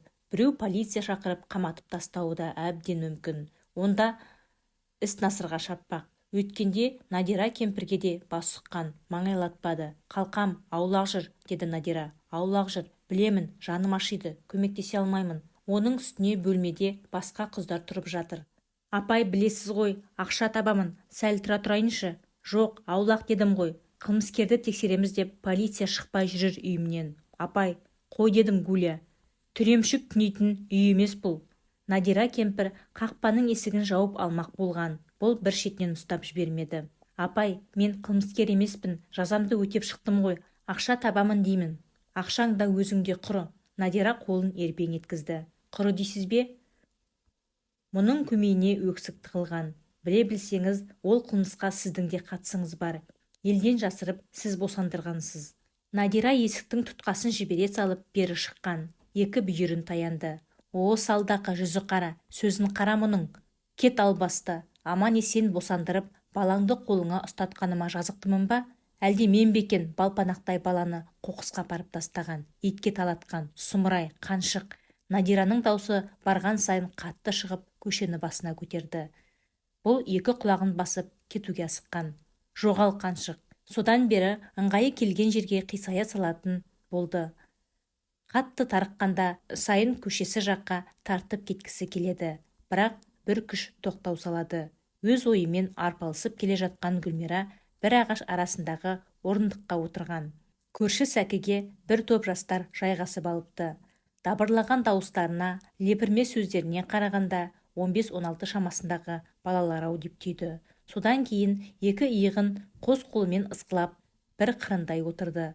Ол өзіне жақындап келе жатқан аяқ тықырын анық естіді. Сонда да қыбыр етпей отыра берді. Олар жақындады. Бірі иығынан түртті. Сүлесоқ қана көзін ашып еді. Алдында ірі денелі бала тұр екен. Өз жасына тым ірі дене бітімі. Акселерат, кімнен қашып жүрсің? Деді езуінен түтін будақтатып. Шамасы шылым жеккеннің өзін зор жетістік, абырой көреді-ау.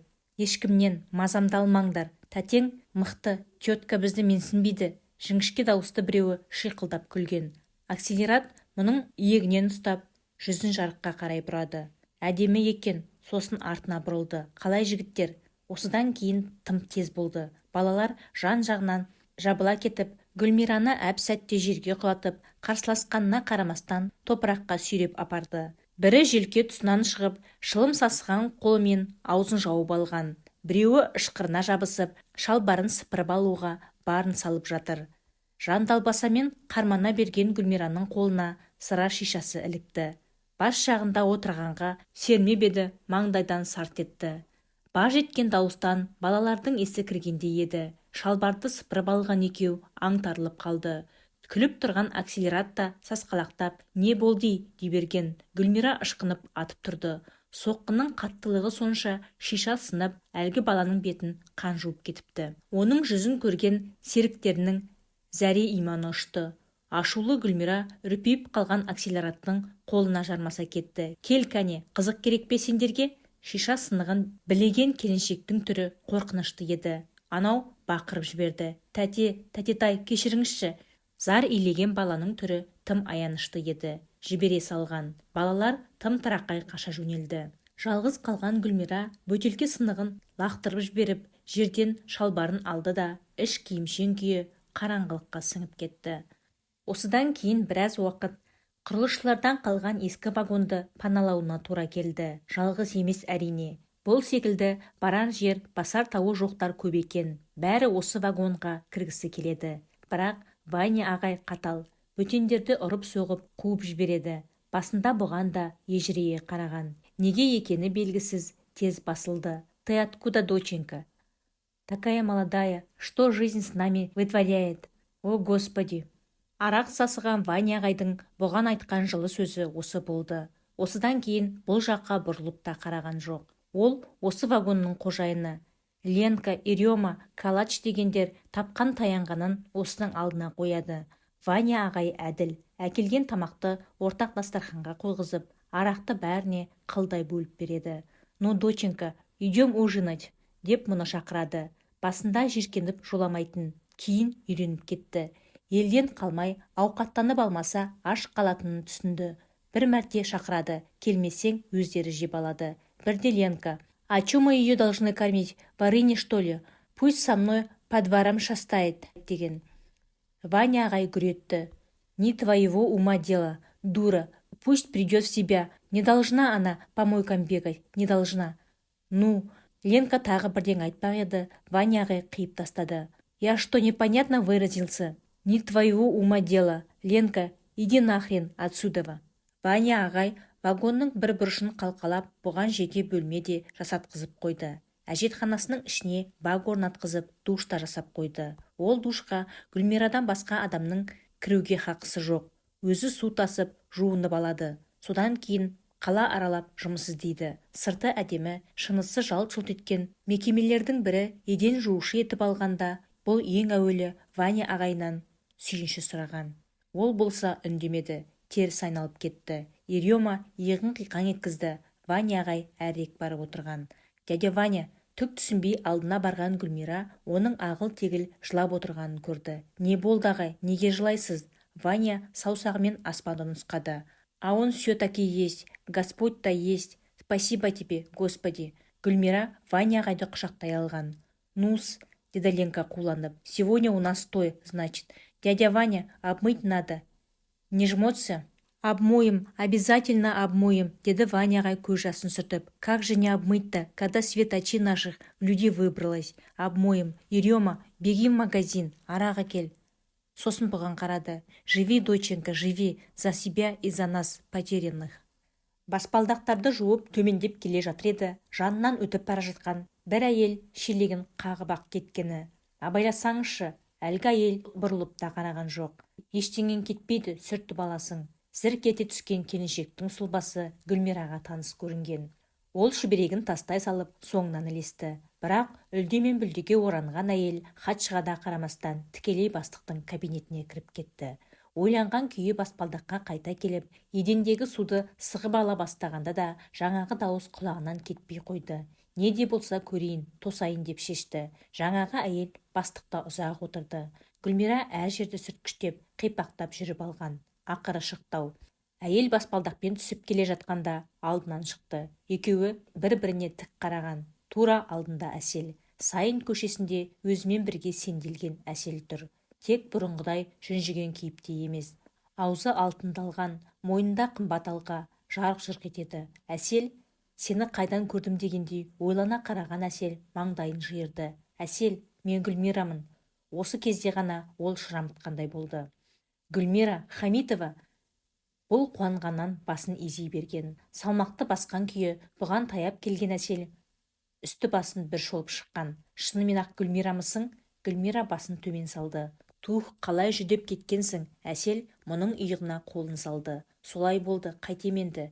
Сені көргеніме қуаныштымын». Гүлмира жымиды. «Так», деді Әсел бастан аяқ бір шолып шығып. «Кеттік, таста мыналарыңды». Ол мұның қолындағы швабраны алып жерге тастай салған. Гүлмира шошып кетті. «Қой құрысын, жұмыстан шығарып жібереді. Кешке болмаса, жүр дедім ғой саған». Әсел алды-артына қарататын емес. Керек болса, өзін шығарып жіберемін. Ол бастықтың кабинеті жақты меңзеп қойды. «Таста, жүр кеттік». Қолынан ұстап, дедектете жетелеп далаға алып шықты. Қара джип көлденеңдей берген. «Мін». Сүліктей көлікке имене отырған Гүлмираның есі шығып кетіп еді. Көлік зулап отырып, қымбат дүкендердің бірінің алдына тоқтады. Әсел желкелегендей етіп жүріп, бұны киім өлшейтін орынға кіргізіп жіберді. Сосын өзі сырттан киім ұсынды. «Мә, мынаны көрші, ал мынау ше». Өстіп, біраз кофта мен көйлек сатып алды. «Тірі болсам қайтарамын, Әсел. Осынша көп дүниенің керегі де жоқ еді». Гүлмира үстіндегі әдемі көйлекті сипалап қатты қысылған. Әсел мырс етті. Бұл қарыз емес, достықтың өтеуі. Ол жақындап келген дүкен қызметкеріне қарады. Жігіт Гүлмираның ескі киімдерін бүктеп ұстап тұр еді. «Тастай сал». Алған заттарын бірнеше пакетке салғызып алған екеуі қайта көлікке келген.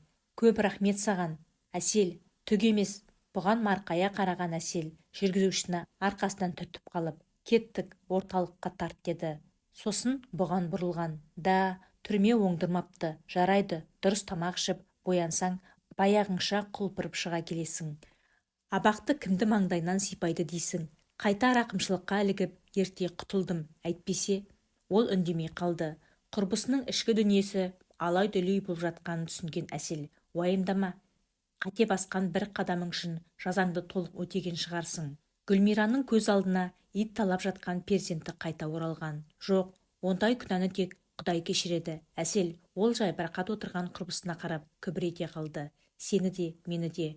Мені уже кешірді. Гүлмира түсінбей қалған. Кім? Өзің айттың ғой жаңа. Құдай, басқа кім болушы еді? Қайдағы Құдай?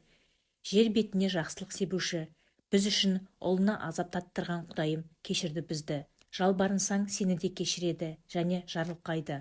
Аңтарылып қалған Гүлмира бірдеңе демек еді. Әсел саусағын шошайтып тоқтатты. Сен қайда тұрып жатырсың? Гүлмира көзін көрсетпеу үшін терезеден сыртқа қарады. Қала сыртында, вагонда. Әсел бұны ту сыртынан құшақтаған, өзіне тартты. Мұңайма жаным, баспана мәселесі шешілді дей бер. Менімен пікірлес бауырларым тұратын зәулім үйдің төрінде отырасың бүгіннен бастап. Бұлардың көліктері үлкен ғимараттың алдына келіп тоқтады. Сен тоса тұр. Гүлмираны сыртқа қалдырған Әсел ішке кіріп кетті де тез шықты. Жүр, сені бауырларың күтіп тұр.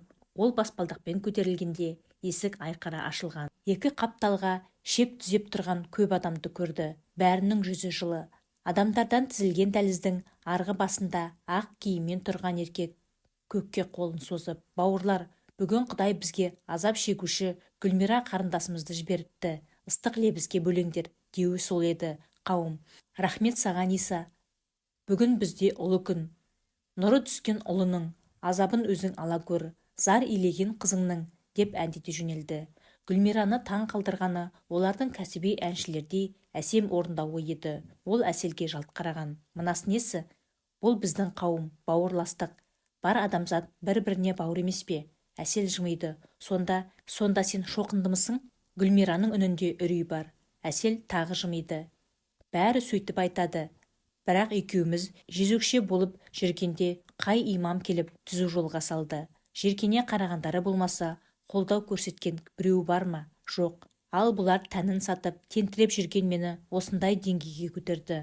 Ана еден жуып жүрген офисте осылардікі. Демек, сені де Құдай қамқорлығына алған. Соның бұйрығымен асырап келген бауырларың. Вагонда аштан бұратылып жатқанда, қай мұсылман бауырың қайырым көрсетті саған? Тұжырым жасауға асықпа сіңілім. Гүлмира ары жүргісі келмей тұрып қалған. Әсел ақырын ғана алға итерді. Жүр, көр, ұнамаса жолыңа не? Бірақ ұнайды, маған сен. Гүлмира тәуекел деп алға басқан. Үлкен есік сықырлай жабылды. Непутевая ты моя. Ваня ағайдың үнемі айтатын осы. Бұл арақ шарап, азық салынған дорбасын көтеріп кіргенде бәрі мәз-мейрам болып қалатын. Тек Ваня ағайдың қабағы ашылмайды. Әселдердің қауымына кіргелі 3-4 мәрте келді. Бірінші ретінде құлпырған қызды көріп, таңдай қаққан Ваня бұның қайда кіргенін, не істеген-ақ нілдей бұзылған. Содан бергі жағы непутевая, тілдеспейді. Томаға тұйық болып, бір бұрышта отырады да қояды. Бұл әкелген дорбаларды ашып, таңдай қағып жүрген Иремадан сұрады. Ваняға неге көңілсіз? Ирема бұрылмады да. Қалбырлардың біріні шыр айналдыра қарап тұрып, да тамаша деп тамсанып, өзің түсінбейсің бе? Деді. Жоқ, ол кісі сенің адам қатарына қосылғаныңды қалаған. Ал сен болсаң, қайдағы бір қуларға ілесіп кеттің. Ирема бетін тыржитты. Ол сен әкелген тамақтарды жемейді, даже арақты да ішпейді, арам дейді. Гүлмира қайран қалған. Арамы несі? Түсінесің бе? Ирема басын қасыды. Ол сенің достарыңды жақтырмайды. Елді алдайды, Құдайдан безгендер дейді. Содан кейін Ирема бұның пакетінде жүретін кітаптарды нұсқады. Мыналарды көрсетпей-ақ қойшы, әкелме мұнда. Маған бәрібір, ал Ваня ағайдың жүрегі ауырады. Мен де, достарым да Исаға сыйынамыз ғой. Әсел иығын көтерді. Ваня ағайдың өзі де үнемі Господи деп жүреді ғой. Бірде қалтасынан кішкентай икона байқап қалдым. Сонда неге жақтырмайды бізді? Ирема қарқылдап күліп жіберді. Әй баласың-ау Гүлмира, өмірден көп таяқ жегесің, бірақ түк түсінбегенсің. Ол Ваняға қарады. Дядя Ваня, ну объясни ты ей, в чем же ее друзья провинились? Ваня ағай күңкете қалған. Да, шарлатаны они. Что объяснять-то? Шарлатаны. Ол соңғы сөзді буынға бөліп айтты. Бұл қайтпақ болғанда Ваня ағай ілесе шықты. Гүлмираға біртүрлі елжірей қарап тұрды да. Доченька, ты больше не приходи сюда. Не надо, деді. Гүлмира бірдеңе демекке оқталып еді тағы да. Не надо деп бұрылып кетті. Осыдан кейін Гүлмира вагонға бармады. Өмірі тым қызық болып кеткенде еді. Күнде қарбалас. Қазақтың әп-әдемі қыздары 3-4-тен бөлініп, таңнан көшеге шығып кітап таратады. Жүзіктің көзінен өткендей кіл сұлуға әсіресе ер адамдар үйірсек. Келіңіз, мына кітапты оқысаңыз, жолыңыз ашылады. Құдай сөзі сізді қиындықтардан құтқарады. Сұлу қыздармен тілдескенне мәз болып кітап алып кетіп жатқандар баршылық. Ондайларға бізді мына адрес бойынша табасыз деп қылымсый сөйлеп визитка ұстата қояды. Алмайтындары да көп. Бірде Гүлмира бір егде кісіге кітап ұстатқан. Анау кітапты алып аударыстырып көрді. Қызым, атың кім сенің? Гүлмира. Айналайын Гүлмира, мына тірліктерің не? Қазақты қай орға апарып шықпасындар. Шал жақтырмай басын шайқады. Кетпек болып еді, Гүлмира етегіне орала кетті. Ата, жер бетіндегі адамзат баласы бір-біріне бауыр деген Құранда да жазылған емес пе? Құдай хақ, солай ма? Шал тоқтады, солай. Ақырзаманның болатыны да рас қой. Ал болса ше, оны бір Алла біледі. Гүлмира тез сөйлей бастады. Жаттап алғанын жарапазанша жаңылмай төгілтті. Ақырзаман болғанда ібіліс пен Құдай арасында соғыс болады. Сол кезде Құдайдың азап шегуші ұлына сүйенгендер ғана аман қалады, ата. Жерден мәді шығады деген бар емес пе қазақта? Ол жаңсақ, Иса келіп бәрімізді құтқарып қалады аға. Жер бетінде тек соған сенгендер ғана тірі қалады. Сондықтан адал жолға түсіңіз. Астапыралла, еркек қолын бір сілтеді. Дауа жоқ екен сендерге. Асығыс басқан шал қолындағы кітапшаны қоқыс салатын урнаға атып жіберді. Гүлмира жүгіріп барып қайталды. Адасқандар, деді күбірлеп. Адасқандар, Құдай ұлы, өзің кеше көр. Осынша күнә мен күнәһарларды қара жер қалай көтеріп жүр екен. Кеш бата бәрі баяғы үйге жиналады.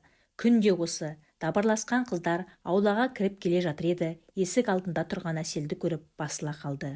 Бәрі тезірек өтіп кетуге асыққан. Ол ымдап Гүлмираны жанына шақырып алды.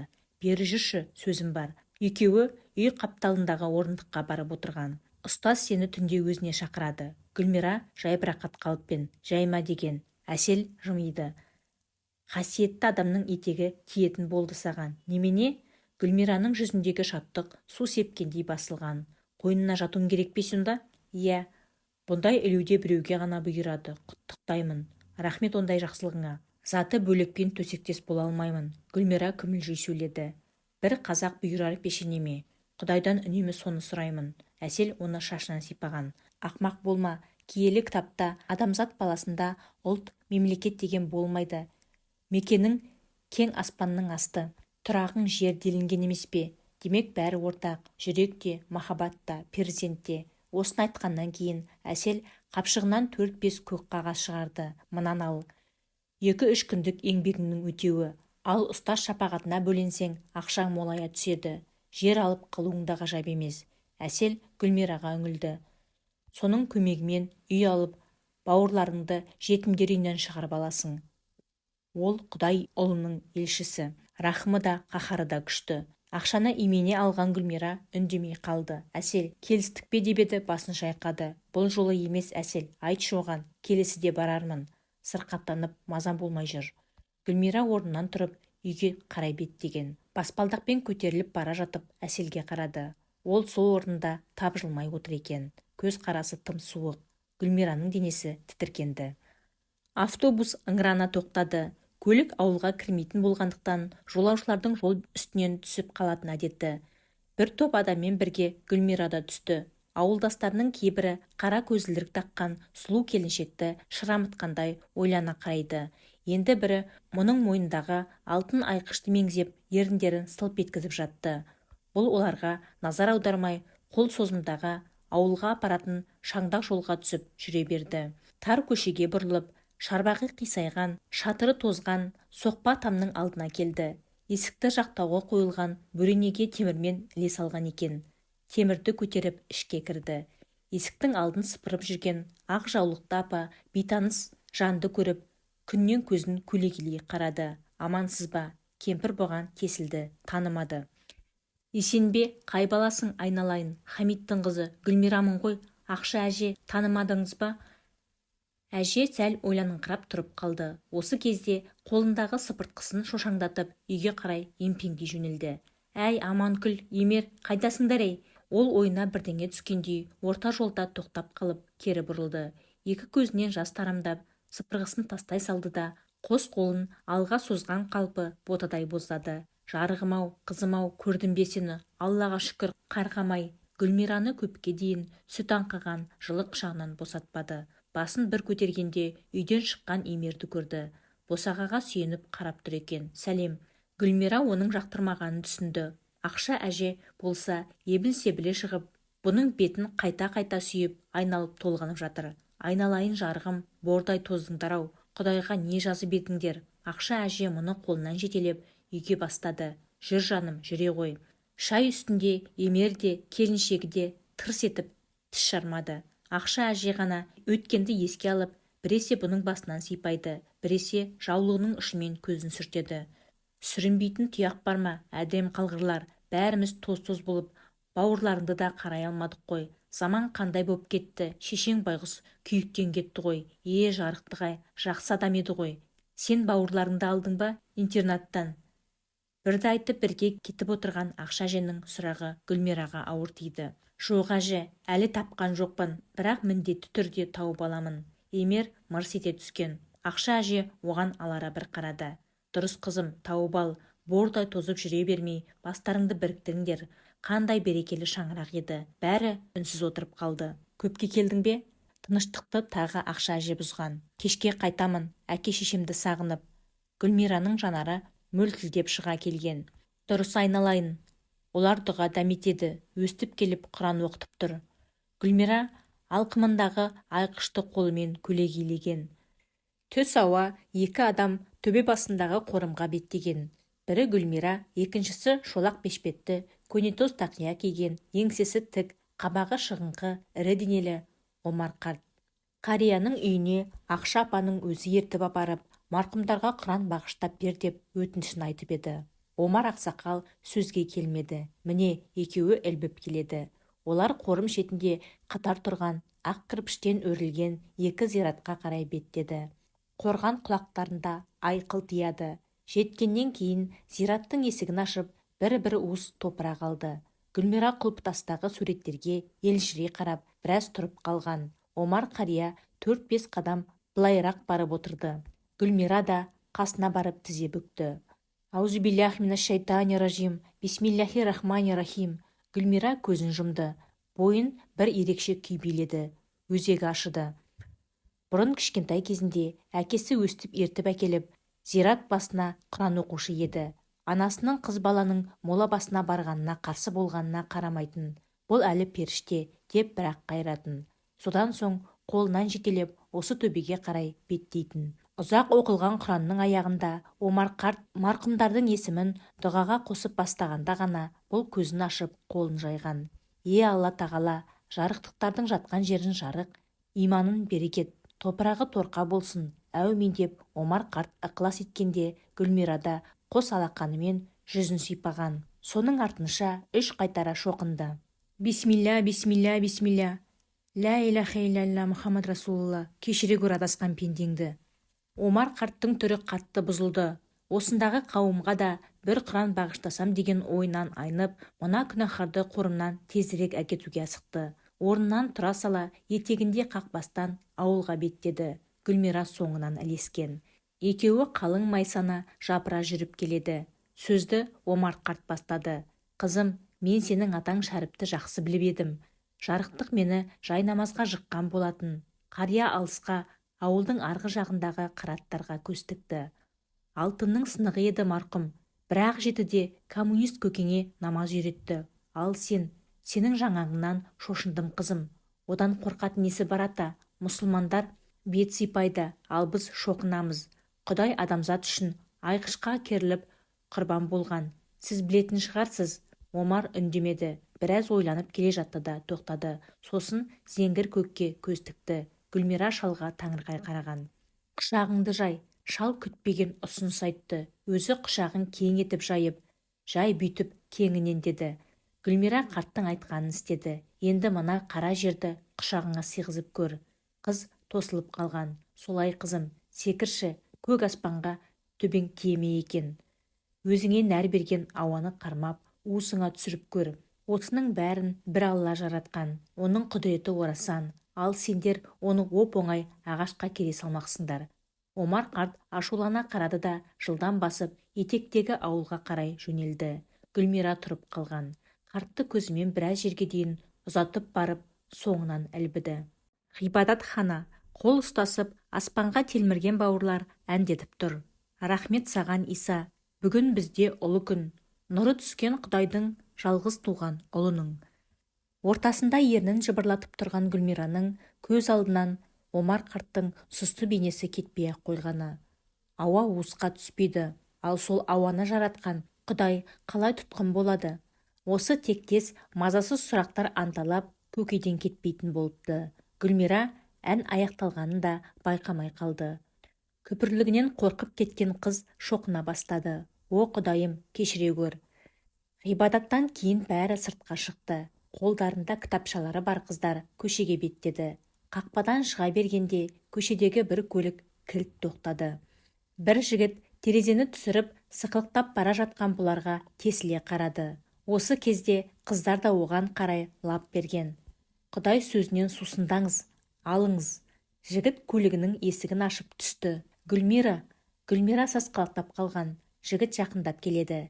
Жүзі таныс. Құдай-ау, қайдан көріп еді? Гүлмира, сен бісің? Гүлмираның құлағы шыңылдады, көзі қарауытты, таныды.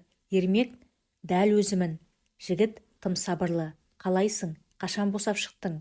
Гүлмира тіл қата алмады. Төмен қарап тұра берді. Осы кезде қыздардың бірі Ермектің қолына кітап қыстыра қойды. Алыңыз, Гүлмираның лебізін естігіңіз келсе, ғибадатханаға келіңіз. Ол Ермекке қиыла қарады. Қонуға келсеңіз де болады. Бізде әдемі қыздар көп. Түні бойы сізге ғажап оқиғалар айтып береді. Өзіңіз де сымбатты екенсіз. Ермек әлгі қызға шошына қараған. Содан кейін қолындағы кітапты Гүлмираға ұстата салды. Сау болыңдар. Ол көліктің есігін аша бергенде Гүлмираға жан біткен. Үміт жібінің ұшынан айырылып қалардай жан ұшыра жүгіріп, Ермектің білегіне жармасты. Ермек, тоқташы. Қыз тосылып қалды. Мен еркінді сұрайын деп едің? Иә. Ермектің ұнжырғасы түсіп кетті. Ол 3 айдан бері ауруханада жатыр. Машина қағып, омыртқасына зақым келген. Қай ауруханада? Дәрігерлер не дейді? Өмір бақи төсектен тұрмауы мүмкін. Гүлмира, Ермек күмілжіді. Бірақ сенің оған бармай-ақ қойғаның жөн. Неге? Еркін сенің дін туралы шатпағыңды тыңдайтын жағдайда емес. Анасы да бұрынғы оқиғаңды біледі. Ол аздай енді шоқында болыпсың. Бармай-ақ қой, сау бол, Гүлмира. Ермек көлігіне отырып моторды оталдырды. Аңтарылып тұрып қалған Гүлмира тағы да. Қай ауруханада? Деп еді, қажеті жоқ деп есігін жауып жүріп кетті. Қаққан қазықтай көше ортасында қалған қыз оның соңынан айқайлаған. Мен табамын оны, бәрібір табамын. Естимісің, Ермек, табамын. Гүлмира бетін басып отыра кетті. Еркіннің қай ауруханада жатқанын тауып алу түк қиындық туғызған жоқ. Орталық ауруханалардың хирургия бөлімінің тізімін қарап жүріп, 2-ақ күнде анықтап алды. Кіре алмай, тағы 2 күн ғимараттың алдында сенделіп жүрді. Ақырында тәуекел етіп ішке кірген. 3-ші қабатқа көтеріліп, кезекші мейірбекеден Еркіннің қай палатада екенін нақтылап алды.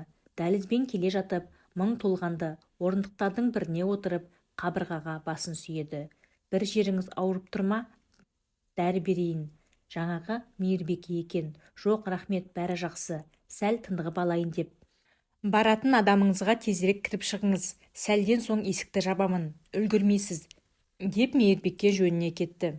Орнынан әзер көтерілген Гүлмира 5-ші палата деген жазуы бар есіктің жанына барып ішке сығалаған. Жастығын биіктеп қойған Еркін қағазға бірдеңе жазып отыр екен. Маңдайға қос сызық түскені осы жерден ақ көрініп тұр.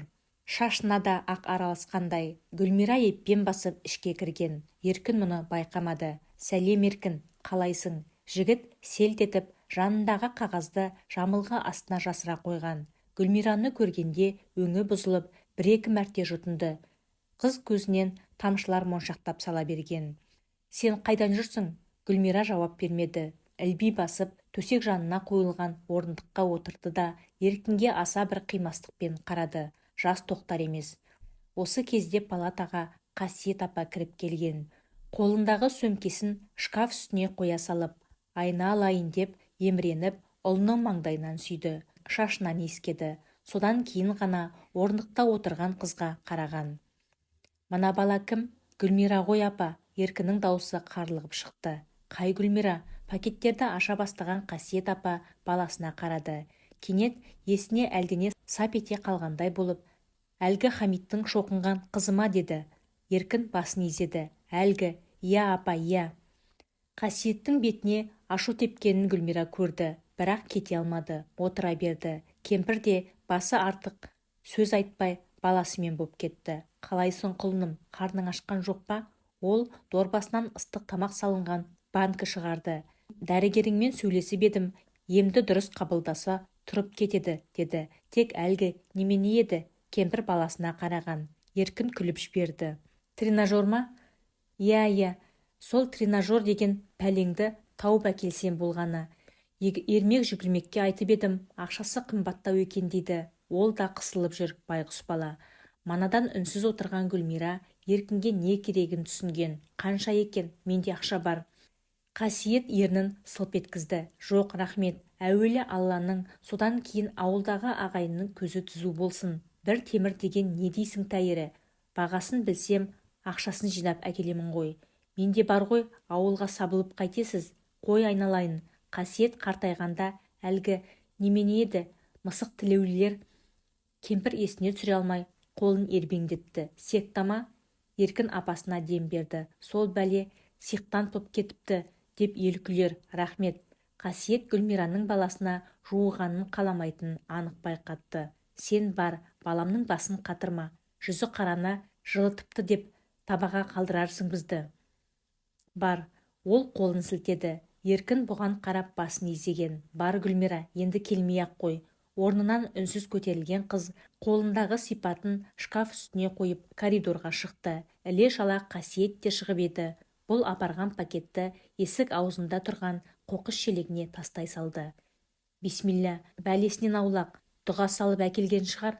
Гүлмира еңіреп жіберді. Сүйретіле басып сыртқа беттеді. Осыдан кейін Гүлмира ауруханаға бірнеше рет келді. Мейірбикелерден сұраған сайын Қасиет кемпірдің баласының жанында екенін біліп қайта кетеді. Шамасы апа өзі күтуші болып жүрсе керек, деп топшылайды. Бірақ Еркінді көрсем, тілдессем деген тілек күштірек еді. Бүгін қалайда жүздеспек болып түс ауа келіп, Қасиеттің ауруханадан шығып кеткенін тосты. Сағат 6-7-лердің шамасында есік аузынан кемпірдің сұлбасы көрінген. Бұл ағаш тасасына зып беріп тығылып қалды. Өмір салмағы еңкіш тартқан Қасиет ұзап кеткен кезде ауруханаға беттеді. Еркін қабағын шытып Гүлмираны жақтырмады. Саған келме, маңыма жолама деп едім ғой, кет бар, қара бет. Бұл сөздер Гүлмираға әсер етпеді. Осылай боларын білген. Түсінші Еркін, мен күнәм үшін адамның кескен жазасын өтедім. Енді Құдайға жалбарынып кешірім сұрап жүрмін. Түсінші, сенің махаббатыңды солтырғаным үшін де кешірім сұраймын. Сол үшін келдім. Ол сезім қайта тірілмес, бірақ қиын сәтте қасыңда болуға рұқсат ет маған. Еркін мырс ете түсті. 5-6 жыл түрмеге отырғаным үшін осы адам баласы жас нәрестенің өлімін кешірді десең қатты қателесесің. Ал Құдай туралы екеуміздің түсінігіміз екі басқа. Олай демеші Еркін, Құдай біреу-ақ. Оған сыйынсаң сенің. Доғар, Еркін ашуланды. Сандырағыңды естіртпе маған. Айқұлақ зираттардың ортасында жатқан әкемнің жанынан бір уыс топырақ бұйырса болғаны. Молама крест қойылғанын қаламаймын. Баршы Гүлмира, мазамды алмашы, кет. Кешір Еркін, енді айтпаймын, кешірші. Гүлмира үнсіз қалды. Жігіт қолы дірілдеп, қойын дәптерін алған. Қаламына созыла бергенде ұстамасы қозды. Белі сырқырағанда дүниені ұмытып, бет аузы қисайып кететіні бар еді. Сол бәле басталды. Сай сүйегін қақсатып әкетіп барады. Гүлмираның есі шығып кетті. О, Құдайым, Иса Мәсіх, жәрдем бере көр, деп жігітті құшақтай алған. Аузы тыным таппай жалбарынып жүр. Сырқат сәл басылған кезде Еркіннің тілі икемге келген. Алла де оңбаған деген сөзді анық естіді. Алла, жәрдем бере көр. Гүлмираның зәресі ұшты. Қалай тез иліккенін түсінбей аузын баса қойған. Мейірбекке жүгіріп келіп Еркінге дәрі салды. 5-10 минут ішінде Еркін тыншыды. Мейірбике жастығын ыңғайлап биіктеп берген. Жігіт төсегінің аяқ жағында состиып тұрған Гүлмираға алара қарады. Кет, кет дегенде ит те кетеді, кет. Одан әрі сөйлегенге дәрмені келмеді. Гүлмира кетпеді. Дәрменсіз еркін қанша балағаттаса да аурухананы айналсоқтауын доғармады. Жігіттің сөзін елеместен нәжіс толы ыдысын шығарады. Ұйықтап жатса қымтайды, ерніне су тамызады. Ұстамасы ұстаса жүгіріп барып дәрігер шақыра қояды. Қорлыққа төзіп күң болып жүрген қыз дәрігерлерге де тиімді еді. Науқастардың бас-басына күтуші қайдан болсын. Еркінге кісілер келсе, мейірбикелер ескерте қояды. Бұл тығылады. Өстіп біраз уақыт өтті. Еркіннің де бейпіл сөзі тыйылған. Ауруханаға келер кезде Гүлмира кітаптарын бір қуысқа тығып кетеді. Кіресін де шешіп соған жасырады. Ал үйге кеш қайтады. Бүгін де Еркіннің ұйықтағанын күтіп кеш оралып еді. Ауыз үйдегі жұмсақ диванда Әсел тосып отыр екен. Жанына барып жайғасты. Мұның бал-бұл жанған жүзіне қарап, соңғы кезде құлпырып кеттің. Бір құпияң барау, қу қыз. Ол Гүлмираны бүйірінен түртіп қалып еді. Анау шошып түсті. Қойшы, ұстаз сені әлі күтіп жүр. Бүгін келсін, әйтпесе шетелге кетемін. Тағы ұзаққа созылып кетеді, дейді. Тіпті мені бұлай қаламаған шығар. Ғашық боп қалған-ау. Байқа қу қыз, ертең-ақ бір жерге бастық болып кетіп жүрме. Әсел сықылықтап тағы бүйірінен түртіп қалды. Гүлмира күлмеді. Жерге қарады. Мен бармай-ақ қояйыншы, Әсел. Не? Әселдің де түсі суып сала берген. Барғым келмейді. Немене? Сені түлен түрткен шығар. Ол бұйрығын орындамаған адамды тентіретіп жібереді. Барасың. Ақмағын қара бұның. Жоқ, бармаймын. Қинамашы, Әсел. Сүймеген адамыңмен. Қайдағы сүйіспеншілік? Құдайдан басқа кімді сүю керексің сен? Ол деген Құдайдың жердегі елшісі емес пе, ақмақ? Елшімін деп елдің етегіне жүгіре бере ме? Айтарын айтса да Гүлмира тілін тістей қойды. Әселге қорқа қараған. Ол орнынан ұшып тұрды. Жүзі әлем тапырық болып кетіпті. Не сандырақтап отырсың? Ол бишара бүкіл қазақты бауырластыққа кіргізем, адам етемін деп азып тозып жүр. Ата-бабасы жиған ақшасын сен секілділерге шашып, Әселдің қолы шошаң-шошаң етеді. Бүгін бармасаң тентіреп кетесің. Елшісінің қойнына жатпағанды қуып шығатын қызық Құдай болды ғой. Әселдің көзі шарасынан шығып кете жаздады. Оңбаған, не сандалып тұрсың? Жоғалт көзіңді, жоғал. Гүлмира қорқып кеткен. Орнынан көтеріліп жылыстай берді. Сүйек сұраған ит секілді сүмірейіп келерсің әлі. Жоғал, сұмырай. Сен секілділер қаптап жүр. Гүлмира есіктен шығып кетті. Баласына келген Қасиет апа Гүлмираны көріп тіксініп қалды. Бірақ ештеңе демеді. Жемістерді жууға шығып бара жатқанда Еркіннің Гүлмираға әлденені сыбырлап айтып күлгенін байқап қалды. Жымиды.